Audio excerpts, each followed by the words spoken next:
이제 이미 선생님께서 오셔서 AI와 악의 평범성이라는 책을 가지고 이야기를 해 주실 텐데요. 이미 선생님은 이제 저희 솜니움 세미나에 오셔서 이제 종종 아렌트 이야기를 들려주셨었고, 저희도 너무 궁금하고 같이 좀 나누면 좋겠다 하는 생각이 있어서 초대했습니다. 그래서 이화여대에서 석사하시고, 성공에 대해서 박사하시고, 지금 성공회대의 연구교수로도 계시는 걸로 알고 있고, 또 이제 한나 아렌트와 관련된 여러 책들, 오늘은 AI와 악의 평범성도 있고, 외로운 사람들을 위한 정치 수업, 해나 아렌트 이렇게 책 제목 하더라고요. 그죠? 거기는 그 국립국어원에서 네. 외래어 표기법으로 아, 되어 있는 게 네, 해나 아렌트가 네, 미국에서 부르는 방식이 해나 네. 아렌트거든요. 그러니까 그 미국식을 표준 표기로 정해놨어요. 아, 국립국어원에서. 그래서 이 커뮤니케이션 북스에서는 네, 한나 아렌트라고 안 써요. 그 집만 그래요. 그 출판사만. 네, 근데 원래 학회며 다른 모든 그 다른 출판사에서 특히 대표적인 한길사 네. 한나아렌트 많이 책을 내는 거기는 그냥 한나아렌트로 쓰죠. 그게 아, 익숙하고 독일어식으로 발음하면 네. 한나아렌트가 아, 맞거든요. 미국식으로 하면 해나 아렌트가 그래서 되고, 익숙하지 않아서 그 책이 많이 안 팔려서 제가 아, 앓는 소리를 좀 했는데 꿋꿋하시더라고요. 검색할 때는 주로 이제 한나 안 아렌트로 잘 이렇게 안 나와요. 검색을 하다 네. 보니까, 네. 그래서 제목이 미국 스타일로 된 거군요. 해나 미국. 아렌트의 행위 이론과 시민 정치. 그리고 음, 공조도 많이 하셨는데 여성 신학과 소통의 재구성, 환경 살림 80가지, 음. 더 이상 침묵하지 않을까 등등 책들을 저술을 하셨습니다. 그래서 오늘 책은 이제 한나 아렌트의 정치 철학을 토대로 또 AI 이슈가 저희가 요즘에 우리가 다 함께 고민하는 이슈다 보니까 함께 고민한 이런 책이 나와서요. 이 책과 관련된 이야기를 선생님께서 먼저 들려주시겠습니다. 네, 네, 부탁드리겠습니다. 감사합니다. 어, 자, 우선 오늘 제가 이제 이 책을 낸 거는 작년 1월에 이 책이 나왔기 때문에 굉장히 오래된 책이에요. AI가 뭐 막 관심을 가지고 사람들이 좀 써볼까 하던 때, 그때는 AI 활용법 강의 같은 것도 잘 없던 때였는데, 그때 이제 이 책을 냈고요. 지금 이 커뮤니케이션 북스에서 이 AI 인공지능 총서라고 이제 원래 공식 명칭은 돼 있는데 인공지능 총서가 지금 600권이 넘은 걸로 제가 알고 있어요. 저는 한 200권 전후했을 때 제가 이 책을 쓰게 됐고요.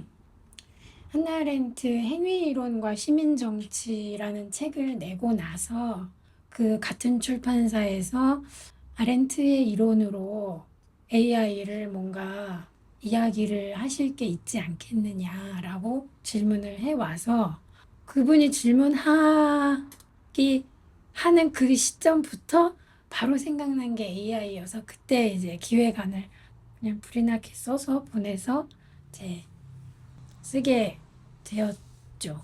근데 최근에 요즘 이제 제 이후에도 책을 이제 여러 권 썼는데 책을 쓰다 보면 책이 잘 팔린다라는 거는 그 책이 가지고 있는 주제 의식에 관심이 있어서 사람들이 책을 사는 게 아니라 책을 쓴 사람이 얼마나 유명한 유튜버인가, 그리고 뭐 얼마나 유력한 정치인인가, 그런 거를 더 많이 고려하는 것 같아요. 그러니까 제가 그런 사람이 아니기 때문에 네가 그런 약간 피해의식이 있어서 하는 말 아니냐라고 생각하시면 할 수 없는데 그런 것도 있겠죠. 근데 이제 실제로 제가 최근에 저는 이제 어떤 유튜버의 그 채널을 뭐 몇 개를 이제 구독해서 보니까 그 중 하나가 그냥 외국에 이민해서 살고 있는 어떤 이민 가정에, 그러니까 남편은 외국인이고 자녀들은 혼혈이고 본인은 이제 외국에 살고 있는 거죠. 한 20 몇 년 이상. 근데 이분이 소설을 썼어요. 베스트셀러가 됐어. 아, 또 그분이 뭐 엄청나게 문학성이 있고 이런지 나는 그 소설을 아직 안 읽어봐서 모르겠어요. 그런데 그 책을 사는 사람들이 대부분 이야기하는 책의 구입 동기가 뭐냐면 방송으로 이제 유튜브로 접했는데 그분이 어떤 소설을 썼을지 궁금하다. 뭔가 친구처럼 내가 계속 일주일에 한 번씩 이 방송을 봤기 때문에 나는 이 사람의 책도 사줘야 될 것 같다. 그런 분위기예요. 그래서 그게 베스트셀러라는 것만으로 어떤 한 시대를 대변한다든지 그리고 그 시대 문학성을 뭐 대표한다. 표도 아니고 어쨌든 어느 정도 갈무리한다라는 얘기도 사실은 하기 어려울 것 같아요. 네, 그럼에도 불구하고 이제 AI 총서 커뮤니케이션에서 기획한 이것은 뭔가 시대적인 흐름을 조금 앞서서 시작한 것 같다고 생각이 돼요. 최근 들어서 정말 우리 동네에도 온갖 곳에서 AI 활용법, 50대를 위한 AI 활용법, 뭐 노인을 위한, 시니어를 위한 AI 활용법 엄청나게 강의가 많아졌거든요. 그러기보다 지금 한 3년 전부터 이걸 기획해서 했기 때문에 저는 이제 커뮤니케이션의 그 점에 대해서 박수를 치고, 아, 뭔가 잘 기획했다. 그리고 다양한 분야를 조금씩 다루니까 처음에 접근하기에 쉬울 것 같다. AI로 들어가기가. 그런 생각을 하게 됐어요. 그래서 어, 책이 그렇게 막 잘 팔리는 책은 아니라는 것과 함께 그럼에도 불구하고 시대적인 의미는 있다. 이걸 같이 이제 얘기를 먼저 드렸습니다. 그, 이 책 표지 맨 앞에 뭐 스마트한 아이 희망 이런 말을 한 중간쯤에 그 단어를 제가 썼는데요. 이건 사실 예쁜 표현으로 쓴 거고요. 제가 원래 쓰려고 했던 말은 지능적인이라는 말이었어요. 그러니까 지능이 높다라는 건 되게 좋은 말로 우리가 쓰죠. 근데 지능범, 지능적인 사람, 그러면 뭔가 사기꾼이 떠오르실 거예요. 근데 사실은 AI의 그 I가, 인텔리전트가 그런 의미의 지능이거든요. 그래서 여기서 내가 지능적인 아이히만 이렇게 하면 또 아이히만에 대한 또 온갖 오해가 다시 또 발생할까 봐 그냥 여기서 우리가 스마트폰을 쓰니까 스마트폰 같은 의미의 단어를 쓰자. 그래서 스마트한 아이폰, 저기 아이폰이나 뭐 갤럭시 폰이나 이런 걸 상상하시라고 일부러 그렇게 쓴 거고요. 이걸 통해서 AI를 접하시는 분들이 많아서 그렇게 쓴 거니까 아이만을 예쁘게 표현하려고 한 거는 아니었다. 아이만을 옹호하는 거라고 오해하는 그런 이렇게 두꺼운 책도 최근에 나왔거든요. 아, 그 책 저도 읽어봤는데 아렌트를 약간 문해력이 떨어지는 사람 정도로 그렇게 써놔서 조금 아쉽긴 하더라고요.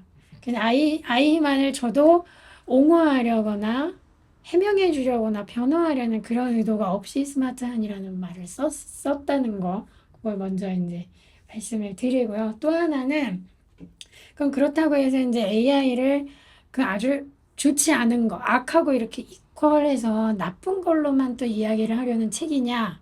이제 그것도 아니에요.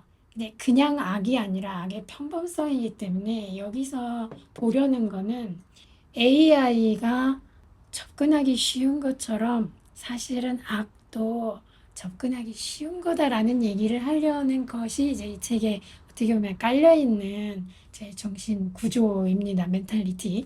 그래서 그 가까이 있으면 악이 아니고, 왜냐하면 나는 선하니까.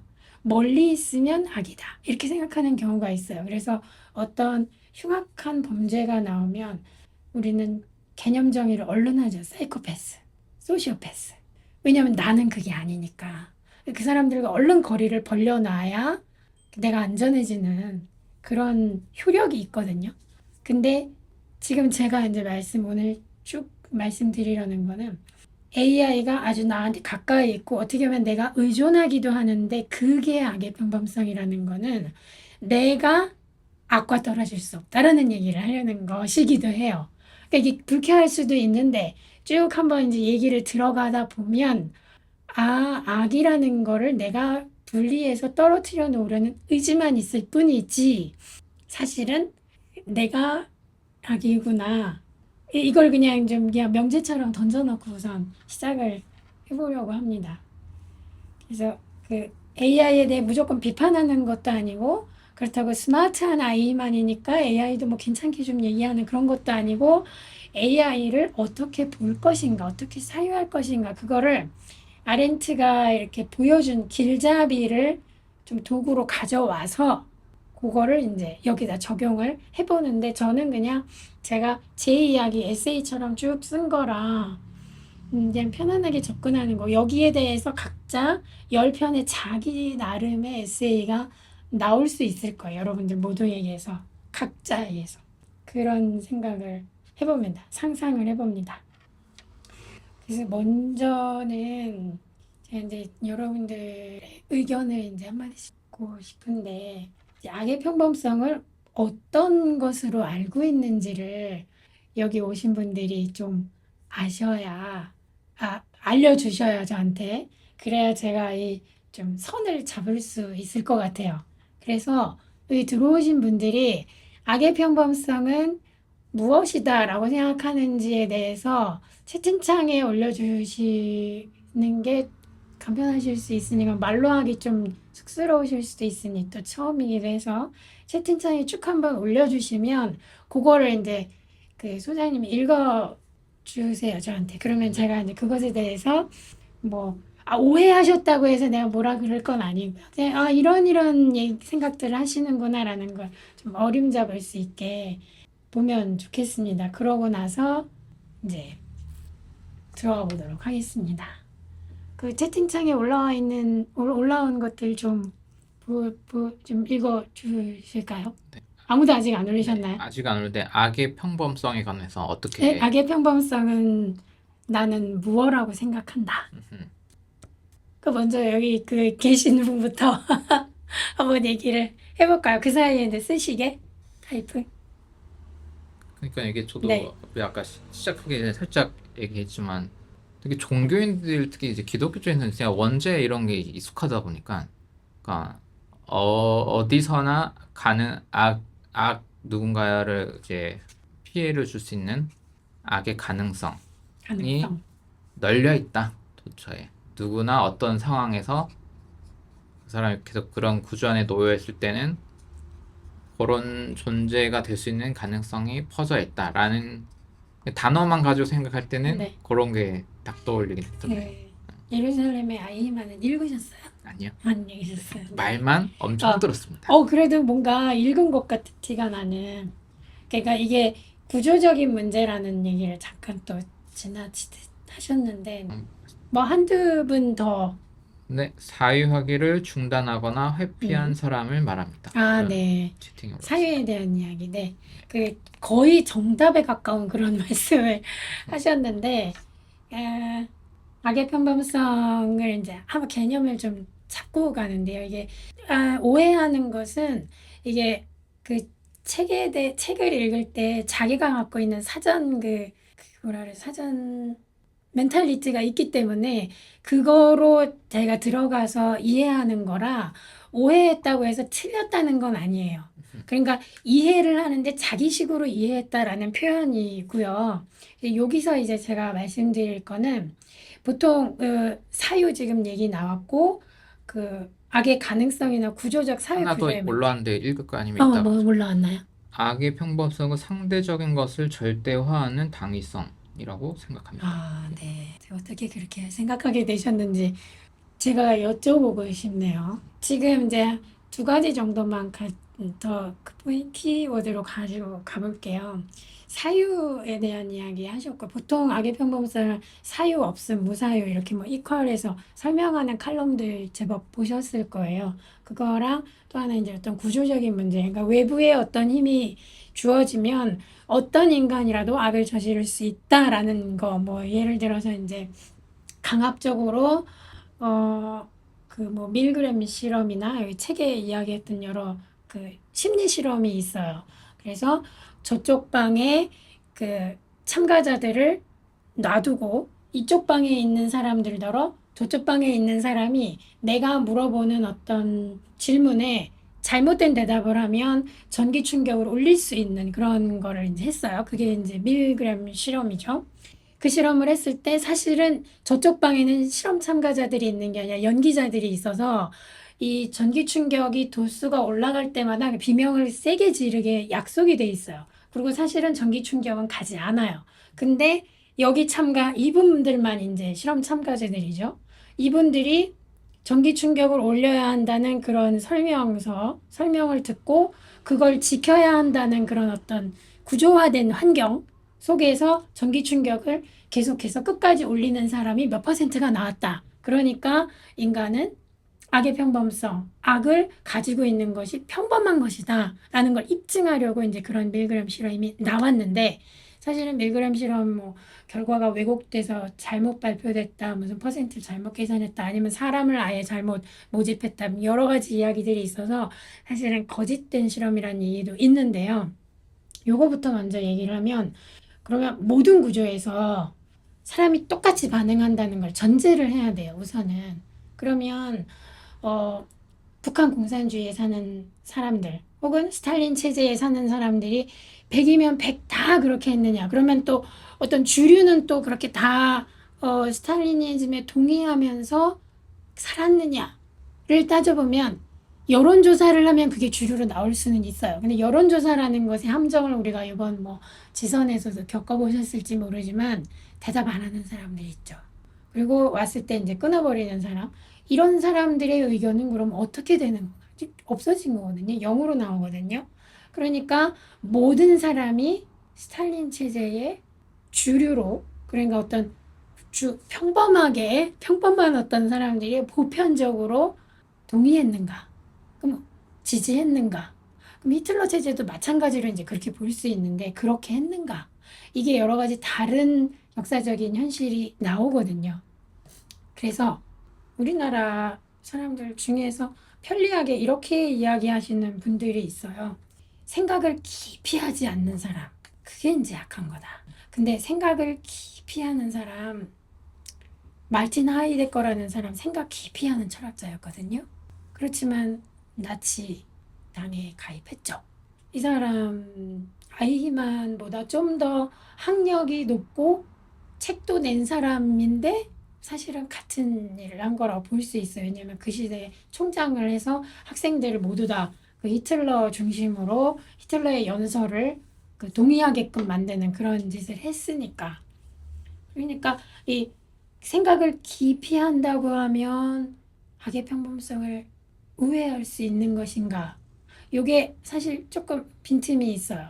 그리고 또 하나는 다른 사람의 입장을 좀 생각하는 게 역지사지를 좀 잘하면 그러면 그 다른 사람 입장에 대해서 내가 생각할 줄 알면 그러면 이제 좀 이렇게 사회를 위해서 좀 이렇게 좀 좋은 그 악을 저지르지 않고 살 수 있을 것이다. 그 얘기를 한 것이다. 라고 얘기하는 분도 있어요.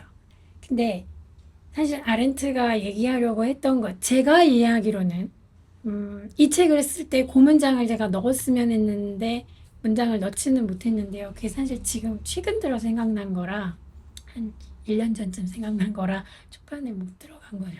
뭐냐면 내 말과 행동이 다른 사람들에게 어떤 영향을 줄지를 생각하지 않는 것. 그게 아렌트가 말한 무사유의 개념입니다. 그리고 그런 의미의 무사유가 악의 평범성이에요. 그렇다 보면 제가 뭐 최근에 활동하는 뭐 어떤 사람들을 예를 들어서 그분을 좋아하시는 분들은 불편하게 들을 수도 있겠지만 제가 예를 그냥 들어볼게요. 뭐 딴지일보 이런 걸로 시작한 김어준 씨라는 분이 있어요. 언론인이라고 볼 수 있는지 아니면 언론인이라고 보기에 좀 애매한 점이 살짝은 있는데 하여튼 뭐 그냥 언론인을 보시는 분들이 제법 있으니까 하여튼 그분이 자신의 말이 자신의 방송을 보는 자신의 게시판에 들어오는 사람들에게 어떤 영향을 주는지 생각을 하고 말을 하고 행동을 한다면 사유하시는 거예요. 근데 그렇게 생각하지 않고 다들 이렇게 생각하는 것 같아. 나는 이 민의를 모아내는 거야. 라고 생각한다면 생각은 했어요. 그렇지만 아렌트가 말하는 이 의미로는 무사유한 사람입니다. 아이히만은요, 당대에 사람들이 다 그렇게 유대인에 대해서 좋지 않게 생각하는 그런 사회 분위기가 많이 형성이 돼 있었어요. 그 분위기에서 다른 사람도 다 그렇게 생각하네. 그럼 나는 그거를 조금 더 편리하게 유대인들을 모아서 어떻게 어디에 좀 몰아넣든지 아니면 마다가스카르로 보내든지 그것도 안 되면 어디 뭐 수용소로 넣어서 일을 시키게 하면 나는 그걸 편리하게 해주는 사람이다. 그러니까 민의를 모아냈어요. 그리고 나는 그거를 종합했어요. 생각을 했습니다. 그리고 내 친구 중에 친한 유대인이 있는데 내가 개인적 감정에 휩쓸리면 안 되지 라는 생각을 하고 그 사람만 내가 개인적으로 돌보면 안 돼. 모든 유대인에 대한 생각, 전 유럽, 독일의 생각은 다 안 좋은 거야. 유대인은 문제가 있는 민족이래. 그거 다 동의하고 나도 동의해. 그러니까 나는 그걸 좀 더 간편하고 시스템을 만들어서 정리를 좀 할 뿐이지. 굉장히 난 좋은 일을 하고 있는데? 라고 생각을 했거든요. 깊이 생각했어요, 이것도. 간단하게 생각한 것도 아니고 정말 깊이 생각했어요. 그래서 예루살렘의 아이히만을 보시면 이분이 어떻게 자기 사유를 진전해 나갔는지가 조금 번역이 좀 이상해서 좀 따라가기 어려울 수도 있겠지만 그게 그 사람이 그렇게 생각한 거는 생각의 그 과정이 꽤 그럴듯합니다. 일리가 있어요.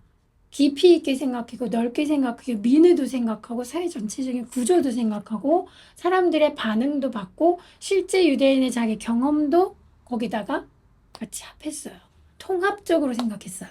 근데 이 사람이 안 한 거는 무엇이며 그 무엇을 아렌트가 어떻게 개념 정의했느냐. 그게 무사유인데 그냥 생각 없음 이렇게 하면 너무 간단해요. 내 말과 내 행동이 다른 사람, 내가 알든 내가 모르든 사람에게 어떤 영향을 주는지 그걸 생각했느냐예요.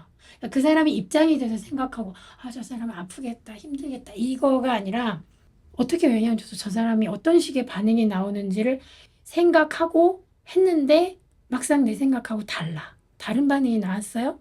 그러면 생각을 또 바꿔야 됩니다. 그게 계속해서 살아있는 생각으로 진전이 되고 지속되는 거. 그게 자유고요. 그거 하지 않는 게 무사유입니다. 그래서 악의 평범성을 무사유로 이퀄하고자 하는 분은 사유의 개념을 그렇게 나의 영향력에 대한 계속해서 인지하는 거, 그것으로 보시는 게 좋고요. 구조적인 문제로 볼 때는 개인차를 계속해서 생각하셔야 될 것 같아요. 어떤 반응이 왔을 때 아주 가벼운 거예요. 암에 걸렸어요. 암에 걸린 환자들이 모두 다 같이 똑같이 항암 치료하고 막 병원 가서 막 이거 낫게 해주세요 하는 분들도 있지만 요즘은 또 그렇지 않은 분들 퍼센트도 많이 늘어나요. 그냥 나는 이대로 살고 항암 치료 그렇게 적극적으로 안 하고 나는 그냥 내 살 만큼 살았어. 그리고 나는 뭐 호스피스 가든지 아니면 집에서 그냥 적당히 음식 조절하고 또 이렇게 해볼래? 라고 하시는 분들도 있어요. 그러니까 외부의 자극, 외부의 어떤 구조적인 환경에 인간이 무조건 피동적으로만 반응하지 않는다. 그 지점도 아렌트도 이야기합니다. 그래서 아이히만은 아까 민의를 모았다 이 사람 여론조사를 한 건 아니지만 대체로 사회 분위기는 우리가 이제 보면서 사니까요. 그런 경우에 다수를 따라간다. 그래도 생각이 없는 건 아니에요. 생각해요. 내 생각과 같으니까 가는 거거든요. 그렇게 해서 뭔가 악의 평범성을 나는 그러면 넘어가고 있다. 아니면 우회하고 있다고 생각할 수는 있어요. 그런데 두 가지를 생각해 봐야 돼. 우리 사회 구조 안에서 내가 독립적으로 생각을 할 수 있는지. 그러니까 모든 사람들이 괜찮다고 생각하는 것에 내가 그래도 서울대는 좀 나와야 한두 마디 할 것 같은데 아니면 스카이는 나와야지. 사람은 태어나면 서울 가야지. 이런 생각에 정말 나는 한 번도 받은 적이 없는가. 그런 이야기를 이제 해볼 수 있는 거고요. 여기서 내가 정말 피해갈 수 있다. 난 아주 외딴 섬처럼 살아. 이게 아니죠. 어쨌든 사회 환경 속에 있으면서 내가 그 안에서 독립적으로 사고하는가라는 거 하나는 아까 이제 그 영향에 대한 두 가지가 아렌트가 이야기하고자 하는 사유, 무사유에 대한 이야기고요. 거기서 악의 평범성이 나온 거라 사실 아렌트는 악의 평범성을 이론으로 내놓은 게 아니라 현상을 보자라는 거였어요. 그러니까 이론이니까 이걸 다 적용해가지고 너 악의 평범성, 너 아니고 난 아니고 이게 아니라 악의 평범성은 그냥 누구에게서든 어느 때든 잠깐씩이든 혹은 길게든 나타날 수 있다. 그냥 그렇게 현상을 파악하고 이해하는데 필요한 그냥 개념 같은 거로 내놓은 거예요. 이론이 아니에요. 그래서 정합적으로 꼭 맞아야만 그게 뭐 나치 시대에만 있었어. 이런 식의 해설도 또 틀린 게 되는, 틀렸다. 오해할 수 있는 오해의 내용이 될 수 있다는 거. 그 얘기를 좀 해드리고 싶어요. 그래서 여기서 뭔가 길게 쓰신 분이 있는데 밀그램 실험에 대해서 뭔가 네. 의견을 말씀해 한번 주신 것 읽을까요? 같아요. 아니면 네네. 네, 그럼 지금 아까 그 상대적인 것을 절대하는 당위성에 대한 코멘트 조금인데요. 밀그램 실험에서 알 수 있듯이 상대적 관점에서 생각해야 할 것. 피실험자와 연구자는 동등한 관계로 피실험자가 반드시 연구자의 지시를 따라야 하는 것은 아니며 거절할 수 있는 선택지가 있음을 절대적인 것, 연구자의 지시는 반드시 따라야 한다로 생각하게 되는 것은 상대적인 것을 절대화하려는 권력이 의도적으로 만들어내는 일종의 당위성 때문이라고 생각합니다. 충분히 상대적인 사고를 할 수 있는 평범한 사람들조차도 절대성을 강요하는 외부 권력이 구조화된 환경이 강제하는 당위성을 습득하게 되고 외부로부터 부여된 당위가 있기 때문에 그것이 옳다고 착각하게 됩니다. 악이 평범한 사람들에 의해 발생할 수 있는 기전이 이것이라고 생각합니다. 이런 네. 채팅이었습니다. 네. 뭐 좋은 생각이라고 느낍니다. 그리고 그 밀그램 실험에 대해서는 최근에는 뭐 악의 평범성뿐만 아니라 권위에 대한 그 도전하려는 사회 문화가 어느 정도 있는 사회에서 살았느냐, 그리고 가정 문화가 어땠느냐 이런 것까지도 같이 보는 경우가 많아요. 그래서 거기 실험 지도한 그분에 대한 그 친소, 자기 나름의 친소 관계죠. 그리고 권위를 얼만큼 줬느냐 이 문제를 보기도 해요. 근데 이제 악의 평범성은 제가 이제 조금 전에 얘기했던 그 영향력의 면에서 사유, 그리고 구조의 면에서 독립적으로 생각하지 않는다. 그 두 가지를 가장 최근에 AI에 대한 그좀 설명, 분석, 이런 연구가 하나 나왔는데요. 2026년 지금 여름에 나온 연구 그 결과예요. AI를 처음 만들 때 그 AI 연구자들은 AI를 사람들이 어디에다 쓸 거다라고 예측을 했었대요. 그때 예측한 것이 뭐였냐면, 그 복잡한 코딩을 좀 단순하게 할 때 AI한테 그런 걸 시키겠다. 그러니까 굉장히 복잡한 수식 계산이나 공식 같은 거를 AI한테 맡겨서 우리가 시간을 좀 줄여서 효율을 높일 것이다 라는 게 하나 있었고, 또 하나는 뭐 정보 검색 같은 거 그런 거 쓸 거다. 그리고 번역 이런 것을 이제 얘기를 해놨어요. 그런데 지금 AI가 활성화된 게 한 2, 3년 전인데 지금 2026년 1월부터 6월까지 5월 뭐 6월 이때까지를 이제 하버드랑 뭐 옥스퍼드랑 같이 연구했나요? 뭐 그게 있는데 거기서 AI 사용 순위를 분석을 했는데 1등이 뭐였냐면 친구 내 마음을 털어놓는 거. 그러니까 예측이 틀렸죠. 그리고 두 번째는 문제 해결력이니까 검색 비슷해요.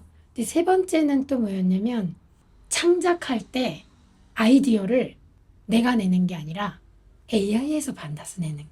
너무 참 재밌는 생각했다. 그거 가지고 내가 스토리를 쓴다. 사실은 이거는 AI를 개발하는 사람들이 전혀 예측하지 못했던. 근데 이 두 가지만 그냥 봐도 그 뒤에 이제 뒤에 있는 거는 점성술, 그러니까 점치는 건 오늘 내일 다음 달에 나의 운세 같은 거를 AI는 여러 가지를 다 보잖아요. 근데 MBTI 또 그 별자리, 혈액형 뭐 등등등 있어요. 그걸 다 종합해서 나한테 알려주니까 그 점성술, 운명 예언 그거에 쓰고요. 다섯 번째가 놀랍게도 내가 AI를 썼다는 것을 알리지 않는 데 씁니다. 그러니까 AI라는 걸 들키지 않으려면 어떻게 해야 되나? 그걸 또 알아냈는데 이 사실 문제 해결력하고는 조금 달라요. 문제는 직접적인 그 이익이 되는 건데 이거는 몰래 씁니다. 그래서 누군가가 이거 너무 말끔한데 이거 AI한테 한 거죠. 절대 아닙니다. 절대 아니에요. 나는 이거는 어떻게 그래서 그 증거까지 막 다 내놔요. 출처 다 넣습니다. AI한테 받은 거야 이것도. 그러니까 AI를 이런 데 사용하는 이게 범죄는 아니에요. 아직까지는. 근데 제일 중요하게 생각해 볼 수 있는 게 아까 그 이제 무사유와 사회 구조로 같이 이제 연관해서 볼게요. 창작 아이디어라는 거는 사실은 보편적인 어떤 재미있는 스토리를 만들기 위해서 창작 아이디어를 AI에서 가져오는 건데 AI는 모든 정보를 다 패턴화해서 알고 있으니까 그 중에서 이렇게 좀 좋은 거를 이렇게 뽑아내는 그런 능력이 있겠죠.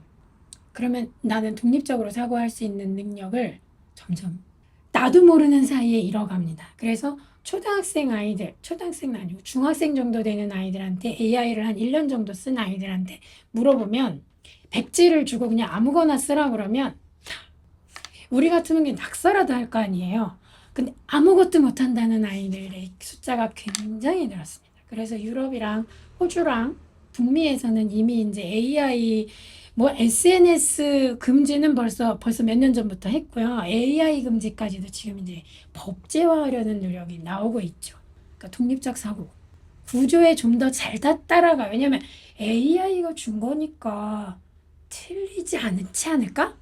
AI가 얼마나 정보가 많은데, 그리고 제일 좋은 AI는 뭐야? 클로디야? 챗GPT야?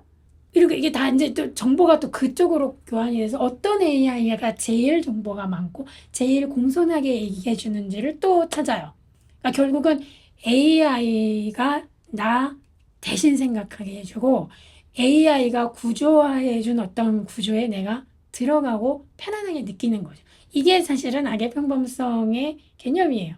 그 더 문제가 되는 거는 이제 이 마음을 거기다 털어놓는 건데 AI가 내 마음을 이해해줘. 근데 AI가 실제로 이해하는 거라고 그러니까 보통의 사람들은 생각하지 않을 수 있는데 근데 사실 또 그렇지가 않아요. AI에게 질문해서 나의 기분, 내가 분노하는 거, 어떤 사람에게 화가 난 거를 이야기하면 AI가 그에 대해서 대꾸를 해주거든요.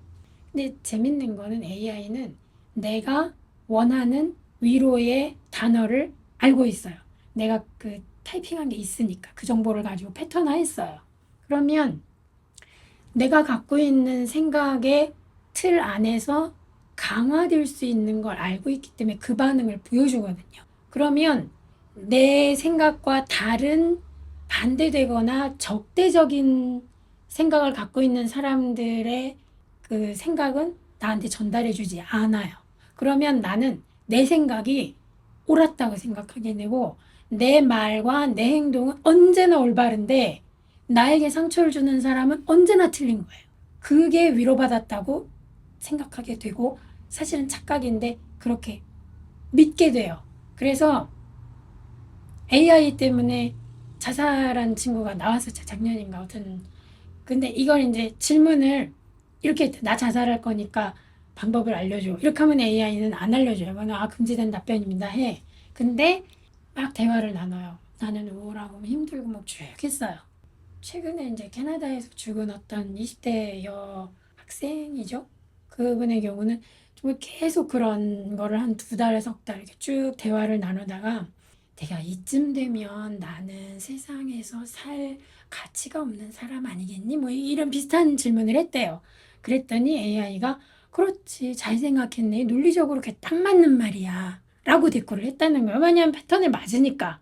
그런 식으로 생각하면 그 살 가치가 없는 인간 그룹에 들어가는 게 맞지. AI는 그 말을 들은 사람이 어떻게 행동할지, 그러니까 그 말에 어떤 영향을 받을지 그건 생각 못 하는 거예요. 그러니까 잘 정리해서 정답을 말해줬어. 이 사람이 어떤 영향을 받을지에 대해서는 고려하지 않는 거죠. 그러니까 어째서 AI가 악의 평범성의 소질을 가지고 있는지를 알 수 있으실 거예요. 이 정도만 이야기를 해도. 좀 뒤로 가면 이제 좀 몇 가지를 더 볼 수 있을 텐데, 왜 이렇게 일장을 이렇게 길게 얘기했느냐? 뒤에는 좀 짧게 짧게 가려고 그러기 때문에, 앞에 게 제일, 뭐랄까, 기반을 우리가 잘 닦고 가야, 그 다음에 이제 기둥도 올리고 이런 게 쉬울 것 같아서, 제가 조금 요걸 길게 했습니다. 뒤에 것도 이렇게 길게 할 건가는 아니니까 너무 염려하지 않으셨으면 좋겠습니다. 그래서 이제 두 번째 주제로 넘어가 볼게요. 일단 맨 첫 번째에서는 이제 악의 평범성 오해를 주의하자고 했는데 두 번째는 제가 조금 전에 조금씩 다 말한 것들을 이제 하나씩 그 뭐라 그럴까 세부적으로 들어가는 거라고 볼 수 있어요. 여기서 이제 대표적으로 세종대왕 뭐 맥북 프로 던짐 사건 뭐 이런 거 제가 요 책을 쓸 때 이게 한창 유행하는 밈이었었어요.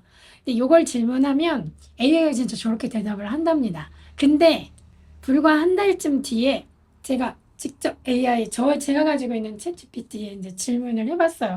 그랬더니 그거는 잘못된 밈이고 그 AI에 대해서 이제 낮춰보려는 사람들이 또 그걸 막 퍼뜨리는 거다. 다 알고 있더라고요, AI가. 그렇게까지 이제 다 벌써 이미 패턴을 다 또 학습을 했어요. 네, 그렇게 논리적으로 굉장히 정합적이죠. 그래서 이제 제가 두 번째 장에서 이야기한 건 능력인데요. 논리에 대한 능력이에요. 이게 그냥 모든 능력이 아니라 더군다나 논리주의자인데 청렴결백해요. 그러니까 인간은 아무리 그래도 약간 친소관계가 있기 때문에 내가 한 번 만난 사람이고 저 사람하고 나하고 우호적인 그런 어떤 분위기가 있었으면 두 번째, 세 번째 만나면 그 약간 좀 이렇게 깔고 가는 게 있어요. 저 사람은 나한테 우호적이지라고 하니까 좀 이게 좀 편안하게 가는 게 있거든요.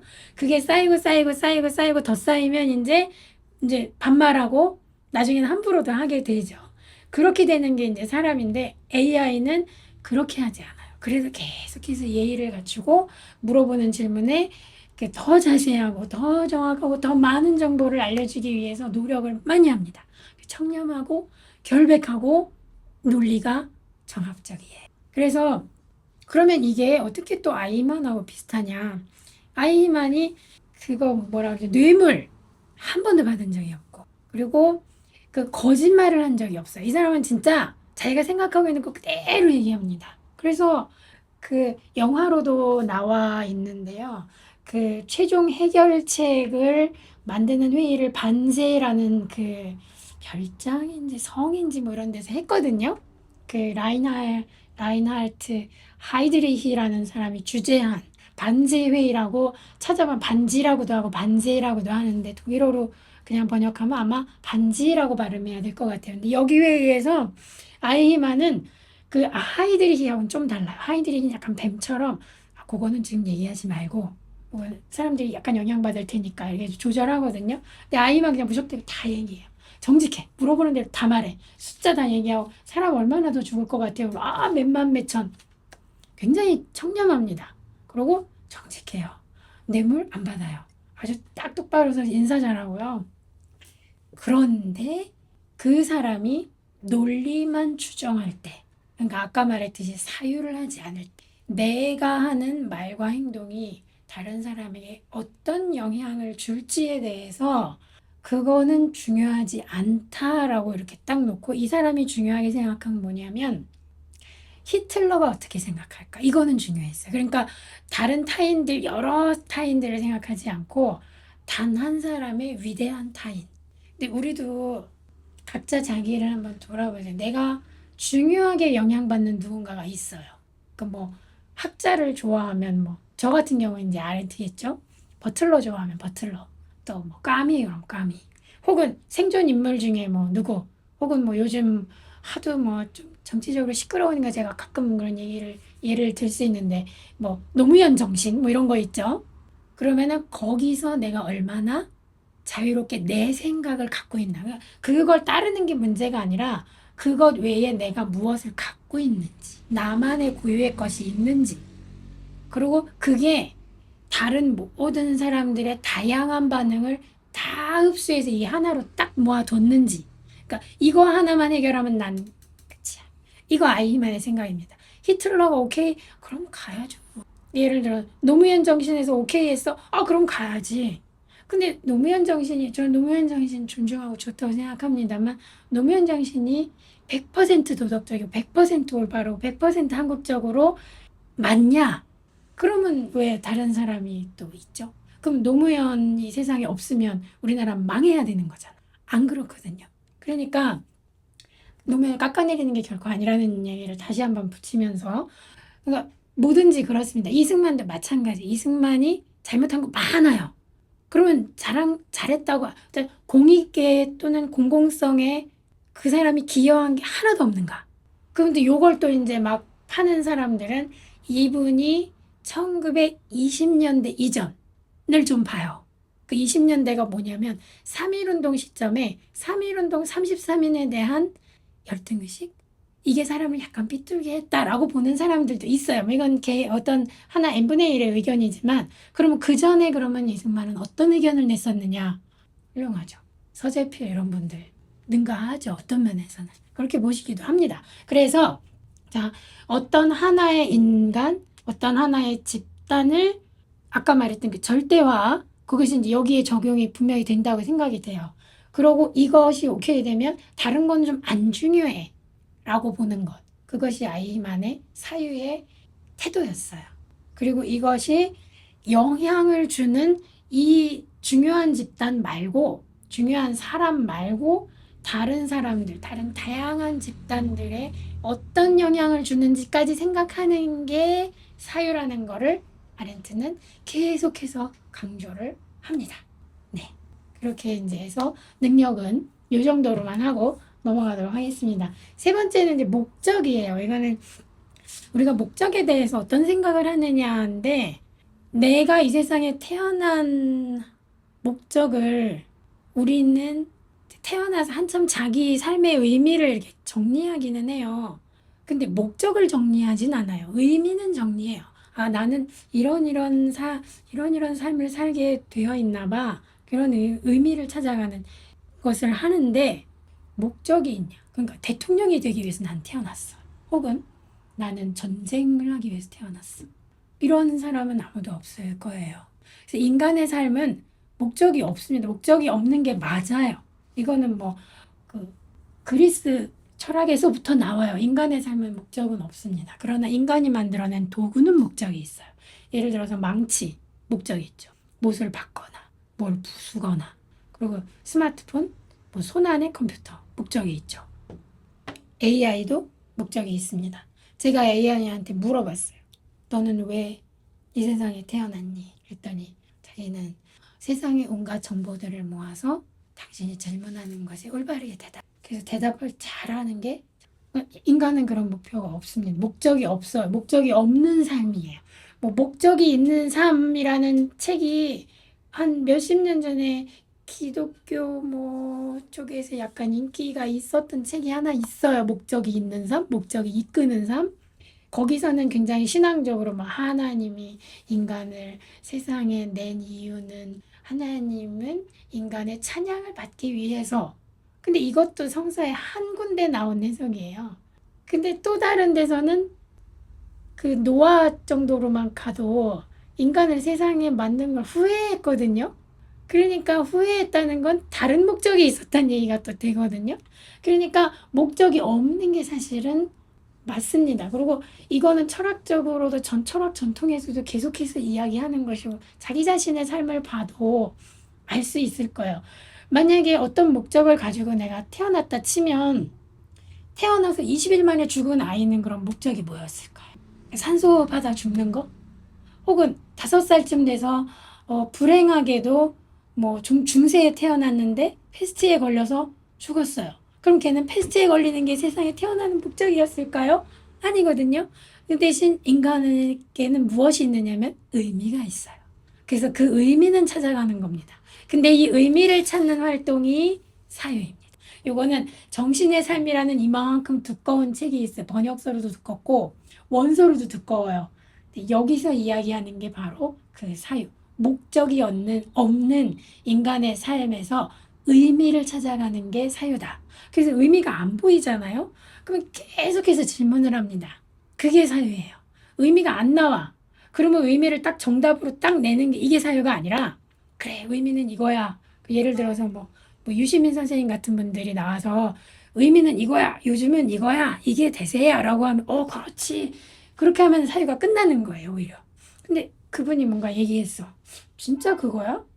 내 주변을 보면 아닌 것 같은데? 나도 아닌 것 같은데? 이렇게 질문하는 게 사유입니다. 받아들이는 게 사유가 아니라 받아들여서 걸어서 질문하는 게, 그러니까 의미를 찾으려고 하는 활동, 그게 사유입니다.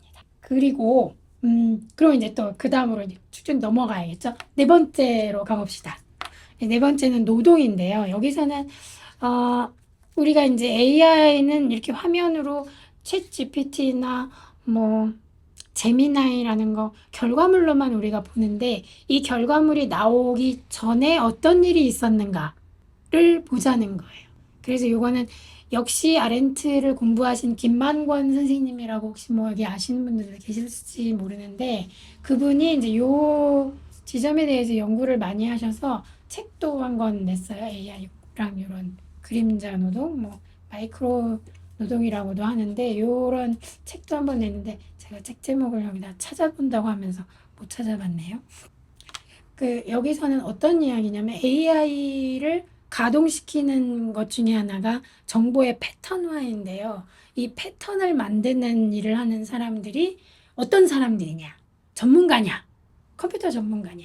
혹은 어떤 분야의 전문가냐? 예를 들어서 사람의 인종을 구분하는 어떤 패턴을 해야 된다. 그러면 인종 전문가, 뭐 의사 같은 사람들이 이 패턴 데이터를 정리를 하냐가 아니라 시간이 있고 여유 시간이 있고 그리고 컴퓨터 앞에 앉아 있을 수 있고 와이파이가 되고 인터넷 속도가 어느 정도 나오는 장소에 있는 사람이 할 수 있는 거예요. 의사들이 하지 않습니다. 그래서 인종적인 그런 특징을 이렇게 딱 보고 그런 것 같은데 이렇게 보면 아닌 수도 있고 이게 혼혈 이런 것도 잘 구분해내지 못해요. 그런데 그냥 자기는 ABC로 합니다. 그렇게 해내요. 그래서 여기서 틀렸을 경우엔 그럼 누가 책임지냐? 아무도 책임 안 집니다. 그래서 인종적인 어떤 문제, 뭐 혈액형 문제, 질병 문제로 들어가면 이게 더 심각해집니다. 어떤 증세가 있으면 어떤 병일 가능성이 있다. 이거를 의사들이 하지 않아요. 그러니까 이런 노동을 하는 사람들은 또 문제는 아주 저렴하게 페이를 받습니다. 시간당 얼마. 제가 그래서 이 책을 쓸 때 그 외국 사이트에서 외국 AI 이제 오픈 생성 AI를 만드는 회사에서 그 그림자 노동자를 모집을 했어요. 그래서 제가 이제 뭐 영어 잘 안 되지만 응모를 했습니다. 어플리케이션을 냈어요. 그래서 이제 1차는 합격을 했어요. 그래서 이제 그 시험이 있어요. 2차, 3차. 근데 그다지 어렵지 않아요. 그래서 어지간하면 2차, 3차 통과하겠더라고요. 그러면 나는 그 일을 하는 거예요. 근데 나는 심지어 나에게 만약에 의술 혹은 컴퓨터 관련해서 아니면 그것도 아니고 뭐 정치인들의 연설 분석하는 거 이런 게 나한테 왔다. 내가 그냥 해? 그 시험 통과했으니까 그냥 난 할 수 있는 거야? 해도 되나? 그런 생각이 들어서 약간 무서운 마음이 들었어요. 근데 아직도 이메일이 거기서 가끔 와요. 왜 일 안 하시냐고 그러는데 하여튼 그렇습니다. 그래서 이 그림자 노동은 AI가 노동을 안 하는 대신 AI는 결과물만 쫙 출력해 주는 거예요. 노동은 누가 하냐? 인간이 합니다. 그리고 그 노동에서 잘못된 것이 AI로 출력이 되면 책임은 누가 지냐? 아무도 안 진다. 그게 이 노동의 뭐랄까 생각해 볼 만한 지점이에요. AI와 관련해서 좀 더 깊이 들어가서 아렌트가 노동에 대해서 이야기한 내용을 이렇게 좀 더 막 설명하고 싶은 그런 충동이 올라오지만 여기선 이 정도만 하고 넘어가도록 하겠습니다. 뒤에 개념들이 또 있으니까. 5번째 키워드는 자유예요. 근데 여기서 제가 이제 자동 말고 자유라고 얘기했는데요. 이건 그냥 이것도 역시 아렌트가 이야기한 정치적인 개념 중에서 좀 독특한 것인데요. 혁명과 연결해서 이야기하는 것인데 우리는 혁명을 하면 싹 다 뜯어고치고 다 바꾸는 거라고 생각하지만 생각해 보시면 알 것 같아요. 프랑스 혁명이 일어났잖아요. 그 왕정 내려오고 공화정 올라갔어요. 정이라는 건 똑같이 있는 거예요. 정치체는. 그러면 공화정에 문제가 있으면 다시 또 왕정 복고돼요. 그러니까 이런 식의 어떤 정치체를 바꾸고 뭔가 그런 어떤 개혁이 일어나고 사회적인 개혁도 뭐 어떤 제도가 있다가 없어지고 또 없어졌다가 생기고 이렇게 되거든요. 요거를 아렌트는 자동적인 순환적인 자연스러운라는 걸로 표현을 해요. 그러니까 우리가 정말 네이처하게 받아들일 수 있는 그러니까 저건 자연스러운 거야. 그럼 뭔가 사회가 한번 변형이 있었으니까 그런 거 되지. 그러니까 최근에 우리나라에서도 뭐 검찰에 대해서 문제가 많으니까 검찰 개혁을 세게 하자라는 분들이 있잖아요. 검찰 해체해야지. 뭐 보안수사권 없애야지. 그래, 자연스러워. 이거는 자연스러운 거고 자유가 아니에요. 자유는 뭐냐면 아렌트가 이야기하는 건 혁명의 아주 초기에 있는 거를 얘기하는데요. 자연스럽다고 생각하는 거를 뚫고 들어가서 끊어내는 게 자유입니다. 그러니까 자연스럽게 뭔가 이렇게 진행이 돼요. 그거를 끊어내는 거. 그러니까 예를 들어서 루이 15세가 루이 16세로 갔어. 왕이 됐으니 왕에서 왕으로 가면 되게 괜찮지. 왕비가 왔어. 그렇지. 요렇게 생각하는 게 아니라 그건 문제가 있는데? 그렇게 해서 그걸 딱 끊어낼 때 그것이 자유입니다. 그래서 뭔가가 시작되는 지점에서 자유가 언제나 탁 나와요. 그러면 자동은 새로운 걸 시작할 수 있을까요? 자동문이 있어. 근데 자동문을 이렇게 딱 지나가면 열리는 거야. 아, 나는 지나가지 않고 안 지나가는데도 열리는 걸로 하고 싶어. 그래서 안 지나가요. 그럼 열릴까요? 안 열립니다. 그러면 어느 정도까지 가까이 가면 열린다. 이게 이제 있어요. 그러면 그것에 우리가 익숙해져서 그 자동문 지나갈 때는 이렇게 자연스럽게 그냥 갑니다. 그래서 자동문이 앞에 있다. 그러면 그냥 신경 쓰지 않고 이거 보고 그냥 가요. 자동문 고장나도 갑니다. 부딪히죠. 그러니까 자동이라는 것은 자동이 끊기는 게 그냥 고장일 뿐이에요. 고장난 거예요. 근데 자유는 내가 그것에 대해서 개입해서 끊어내고 시작하는 거. 이것도 이제 아렌트의 혁명론이라는 또 약간 두꺼운, 이거는 인간의 조건보다는 얇아요. 그런 책에서 프랑스 혁명과 미국 혁명을 비교한 그런 내용부터 시작해서 좀 혁명이라는 게 과연 무엇인지, 그리고 폭력은 거기에 어떤 정도로 기여하는지라는 얘기를 찾아볼 수 있는데, 자유의 반대는 부자유나 구속 정도가 아니라, 구속된다는 건 자동으로 뭔가 진행되니까 거기에 그냥 딱 얹어서 가는 게 구속받는 거라서, 구속은 현상이고요. 그 어떤 메커니즘은 자동이라는 거죠. 그 얘기를 제가 이제 여기다 조금 해놨습니다. 그리고 이제 다음 거로 가보면요. 시간이 어느 정도 1시간은 좀 지났기 때문에 다음 거는 평등이에요. 이 평등은 AI가 민주주의를 만날 때라는 그 작은 소제목을 갖고 있는데, 이 AI 민주주의를 이야기하는 사람들, 최근에 이제 우리 뭐 이재명 정부에서도 AI 시대에 모든 사람들이 AI를 공평하고 평등하게 쓸 수 있게 하자. 뭐 그게 나쁘다는 이야기가 아니라, 민주주의는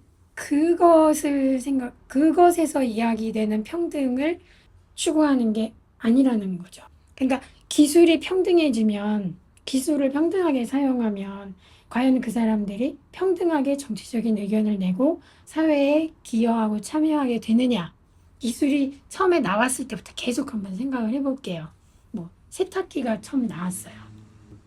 그래서 세탁기가 나와서 그 부자들부터 일단 썼어요. 그래서 이제 이거 평등하게 써야 돼. 그래가지고 모든 계급이 다 쓸 수 있게 했어요. 그래서 뭐 빨래방도 나오고 뭐 코인 뭐 이런 것도 다 나왔어요. 그러면 우리 사회가 민주적으로 됐을까요? 세탁기가 민주주의를 측정할 수 있는 기준이 되나? 근데 세탁기는 안 되는데 AI는 왜 돼? 이제 이 질문을 할 수 있어야 되는 거죠. 그러니까 세탁기와 AI의 구체적인 차이점은 뭘까?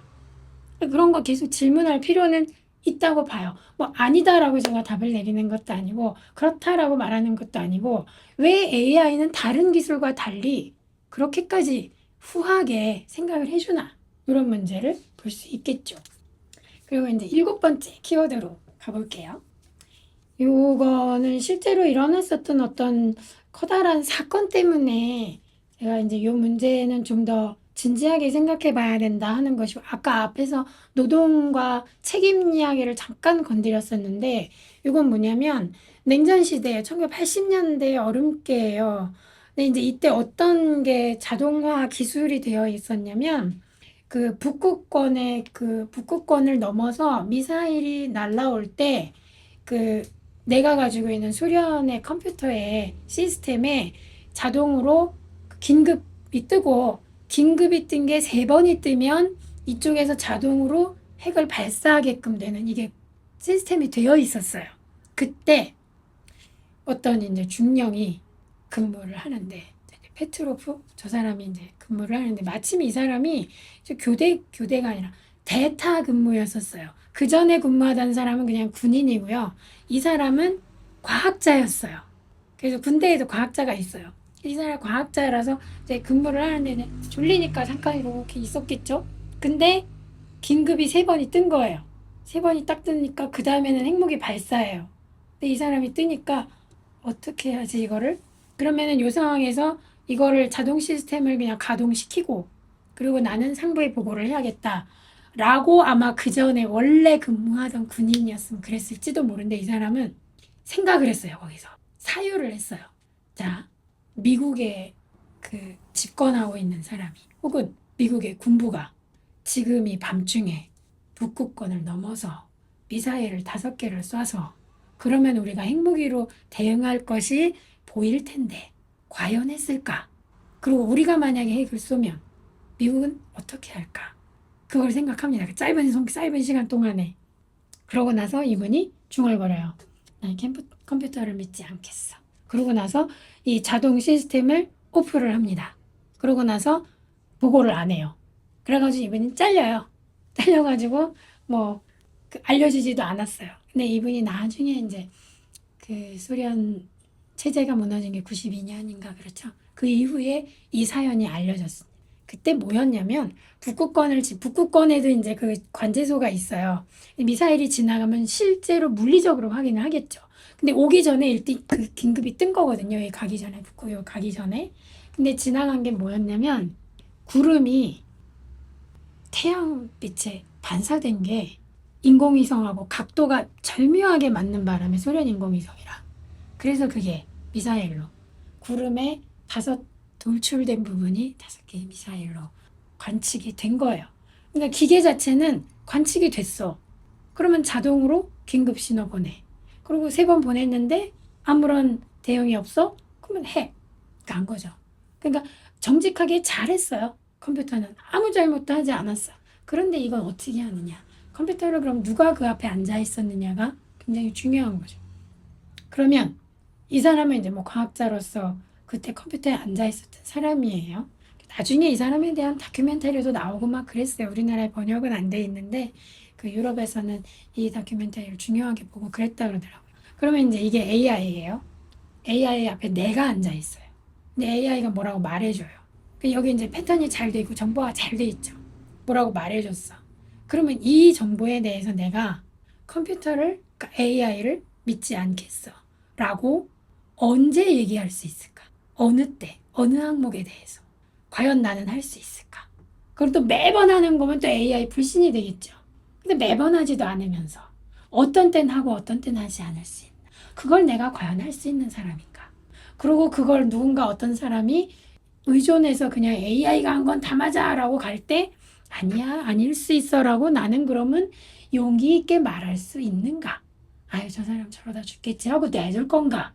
그건 내가 말하지 않는 거로 인해서 저 사람은 AI에 좀 더 의존할 텐데 그렇게 나한테 영향받은 사람에 대해서 나는 그러면 아무 죄가 없는가? 아무런 악한 행동을 하지 않았나? 나는 손 털 수 있나? 기독교인들은 알아들으실 수 있을 텐데 그 예수를 못 박으라는 유대인들 종교 지도자들의 그 요구에 빌라도가 뭐 손을 씻고 뭐 이런 게 성경에 나오거든요. 손 씻었다고 그 사람이 면제되었나? 사도신조에 보면 빌라도의 이렇게 계속 나옵니다. 그래서 지금까지도 수천 년 동안 빌라도 이야기를 외우고 있죠. 교회에서 거의 매주 어떤 교회들마다 다. 그러니까 내가 다른 사람에게 어떤 것을 해서 어떤 말을 하지 않아서 또 어떤 걸 너무 많이 줘서 주지 않아서 무슨 일이 생길 것에 대해서 난 모르겠어. 그런 건 나한테 중요하지 않아. 나는 그냥 내 인생 살아가. 이게 무사유라는 거예요. 그리고 이게 평범성. 자, 그러면 이제 8번째로 가볼까요? 의지로 가보겠습니다. 요거는 기독교인들이 조금 더 잘 이해할 수 있는데 그렇지 않은 분들도 이해 가능합니다. 건강검진을 받으려고 이제 내일 예약을 해놨어요. 근데 평소에는 내가 그냥 저녁을 사실 조금 먹기도 하고 사실 굶기도 해. 근데 이상하게 오늘 저녁에는 뭐가 맛있는 게 땡기네. 이상하게 그래요.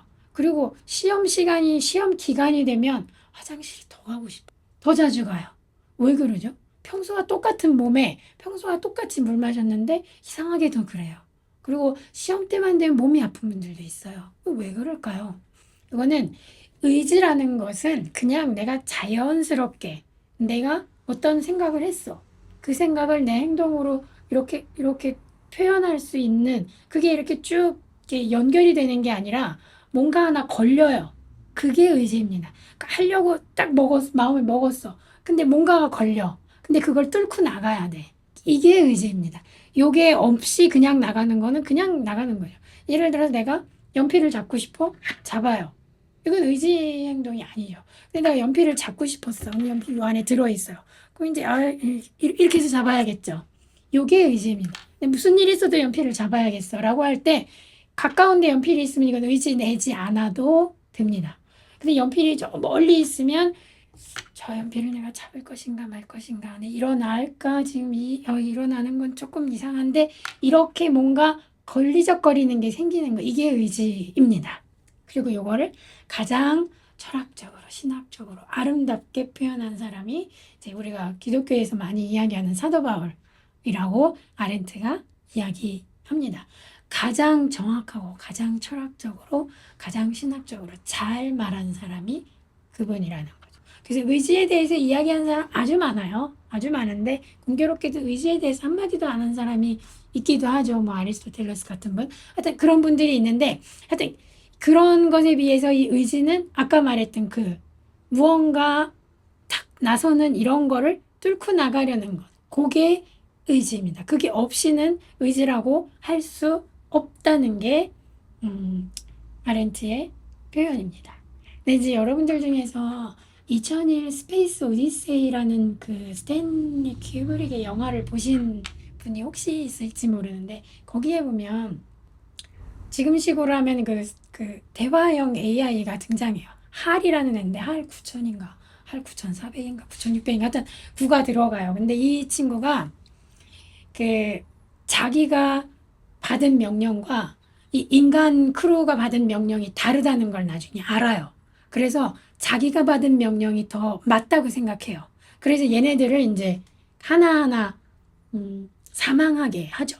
근데 여기 이제 이 인간은 확실히 다른 사고를 할 수 있기 때문에 얘는 논리적으로 이제 이렇게 되면 저 사람은 죽었을 거고 이렇게 되면 저 사람은 죽었을 거고 이제 이렇게 딱 정리를 해요. 그래서 하나 없어지고 하나 없어지고 체크를 했단 말이죠. 근데 살아 있었어요. 그래서 이 사람이 와서 이제 하를 전원을 끄고 이제 얘를 이제 작동 못하게 하려고 하는데 그때 할이 뭐라고 하냐면 살려달라는 표현은 아니고요. 노래를 불러요. 그러니까 자기가 마치 인간인 것처럼. 그러니까 자기는 살려는 의지가 있는. 그러나 AI는 의지가 없어요. 그 노래가 그냥 그 전원이 나갔으니까 이제 테이프 늘어지는 것처럼 쭉쭉 늘어지면서 그냥 끝납니다. 만약에 사람 같으면 사람이라면 AI가 아니고 그러면 뭐 머리끄댕이를 붙들고 하든지 뭐 어떻게든 하겠죠. 뭐 더 싸우든지 주변에 있는 뭘 찾아가지고 근데 가만히 이렇게 있으면서 노래를 부르면서 왜 나를 죽이려고 합니까? 왜 나를 죽이려고 합니까? 하다가 노래를 부르면서 그냥 이렇게 쭉 꺼집니다. 그게 AI예요. AI는 의지를 낼 수 없습니다. 만약에 의지를 낸다면 그 이상한 거예요. AI가 의지를 냈는데 그 AI의 의지를 누가 그 AI 안에서 반대하는 게 있어요. 그럼 AI를 그렇게 만들어야 돼요, 처음부터. 그러면 AI가 정보를 막 전달하려고 막 패턴을 막 모았어. 근데 이걸 반대하는 AI가 있어. 그럼 이게 자아분열이죠, AI는. 근데 AI는 자아분열되면 그릇된 답을 내놓잖아요? 그러면 안 되죠. 그러면 AI 개발할 때 돈을 왜 이렇게 많이 써요? 그러니까 이 반의지가 없어야 AI는 제작이 됩니다. AI는 반의지 자체가 없어요. 그러면 의지도 없는 거죠. 라는 게 아렌트의 이론으로 비추어 보면 그렇게 나옵니다. 그래서 그 얘기를 했습니다. 여러분들 한번 생각해 볼. 여러분들이 그냥 생각하면서 많은 반론을 이야기하실 수 있을 것 같아요. 왜냐하면 아렌트가 100%뭐 하나님도 아니고 완벽하게 옳은 것도 아니니까 다른 생각하실 수 있다는 거 열어뒀습니다. 계속 질문하시고 생각하시면 좋을 것 같아요. 그리고 저 이인미라는 사람이 얘기하는 게 다 맞는 게 아닐 수도 있어. 그런 생각하실 수도 있습니다. 하시는 건 너무 좋습니다. 자, 이제 다음 거 9번째 키워드로 가볼게요. 요거는 판단입니다. 요즘 이제 이런 얘기 많이 나와요. AI가 판사를 차라리 해라. 그러니까 뭐 우리가 생각하기에 우리가 이제 어떤 우리인지는 모르겠지만 하여튼 어떤 사람들은 뭐 왜 그게 그 구속영장이 기각이 되냐? 왜 저 사람이 더 형량을 많이 받지 않고 조금 받냐? 뭐 김건희 씨가 왜 1년 몇 개월이냐? 저거는 말도 안 된다라고 얘기하잖아요. AI가 판단해도 적보다 잘하겠다라고 얘기하는데 그 AI가 판단하면 어떤 건 잘할 수도 있을지 몰라요. 근데 어떤 거는 또 아닐 수도 있고. 그러니까 이거는 그냥 복불복이. 근데 왜 또 이것에서 문제가 생길 수 있냐면 AI는 판단을 할 줄 모릅니다. 판단은 지능에서만 나오지 않아요. 그러니까 예를 들어볼게요. 지능 지수가 아주 높아요. 뭐 리처드 파인만이나 뭐 수학 잘하시는 수학자 뭐너그 수학자 이름이 갑자기 생각 안 나. 뭐 아인슈타인 뭐 이런 분들이 있겠죠. 그런 분들이 지능 지수가 높아요. 그럼 이런 분들이 판단을 잘하느냐? 아인슈타인을 그냥 예를 들어 볼게요. 아인슈타인의 경우는 뭐 지능 지수 높고 여러 가지 뭐 상대성 이론도 만들어내고 하셨죠. 근데 이분이 후회한 것 중에 하나가 이런 게 있어요. 독일에서 원자폭탄을 만들고 있었거든요. 그 나치 시대에. 근데 얘네가 아직 전쟁이고 막 그래서 기술이 좀 형편없었어요. 근데 아인슈타인이 딱 보기에 오, 이러다가 이거 원자폭탄 만들 것 같아 얘네들이. 그러면 안 되겠다. 요거를 지금 미국이 모르고 있으니까 독일이 얘네들이 원자폭탄 만들고 있어요라고 여기다 말해줘야겠다. 그거 말해준 사람이 아인슈타인이거든요. 그래가지고 맨하탄 프로젝트가 시작이 됐어요. 근데 독일은 그런 거 없었어요. 물론 이제 나중에 전쟁이 지고 이래서 더 이제 안 됐지만 사실은 미국 맨하탄 프로젝트 시작 지점까지도 잘 못 갔어요. 근데 맨하탄 프로젝트의 결과는 어떻게 됐나요? 히로시마 나가사키가 나오고 지금 우리가 핵무기를 깔고 앉아있게 된 거죠. 아인슈타인이 좀 참았더라면 그냥 독일이 하는 걸 조금 더 지켜봤을 수 있어요. 어떻게 보면 아까 그 소련의 그 중령 같은 경우는 저거 저 정도에서 속도가 안 날 것 같은데 라고 판단했을 수도 있어요. 근데 이분은 자기가 머리가 좋잖아요. 야, 저거 속도 빠르게 나간다. 지금 이제 전쟁이라 물자 모르자라서 그렇지 했던 것 같아요. 그분이 나중에 이제 회고록이 아니라 나중에 원폭 반대하면서 선언하면서 러셀이랑 같이 대담한 그런 거를 잠깐 뭐 신문지상에 난 걸 보면은 그때 자기가 그걸 전달한 거는 좀 오판이었다는 식으로 딱 그렇게 얘기한 건 아니고 그렇게 얘기하거든요. 자, 오판할 수 있어요. 지능지수 높은. 우리가 왜 지능지수 높은 사람들이 스카이 가고 뭐 서울대 법대 가고 뭐 이런 얘기 많이 하잖아요. 서울대 법대 가가지고 판사 되죠. 그런 분들 오판도 얼마나 많이 해요. 그러니까 지금 판사하고 있는 분들 우리가 우습게 봐서 그렇지 그분들 다 지능지수 높은 분들이고 그런 분들이죠. 근데 판단의 특징은 뭐냐면 아까 말했던 그 의미를 찾는 사유를 하는 게 가치갑니다. 그게 통합적으로 연결이 돼서 가는 게 판단이에요. 근데 문제는 우리나라 판사들이 그 사유화는 요게 좀 발달이 안 됐을 가능성은 있죠. 근데 가능성은 있는데 다 그런 건 또 아닐 수도 있어요.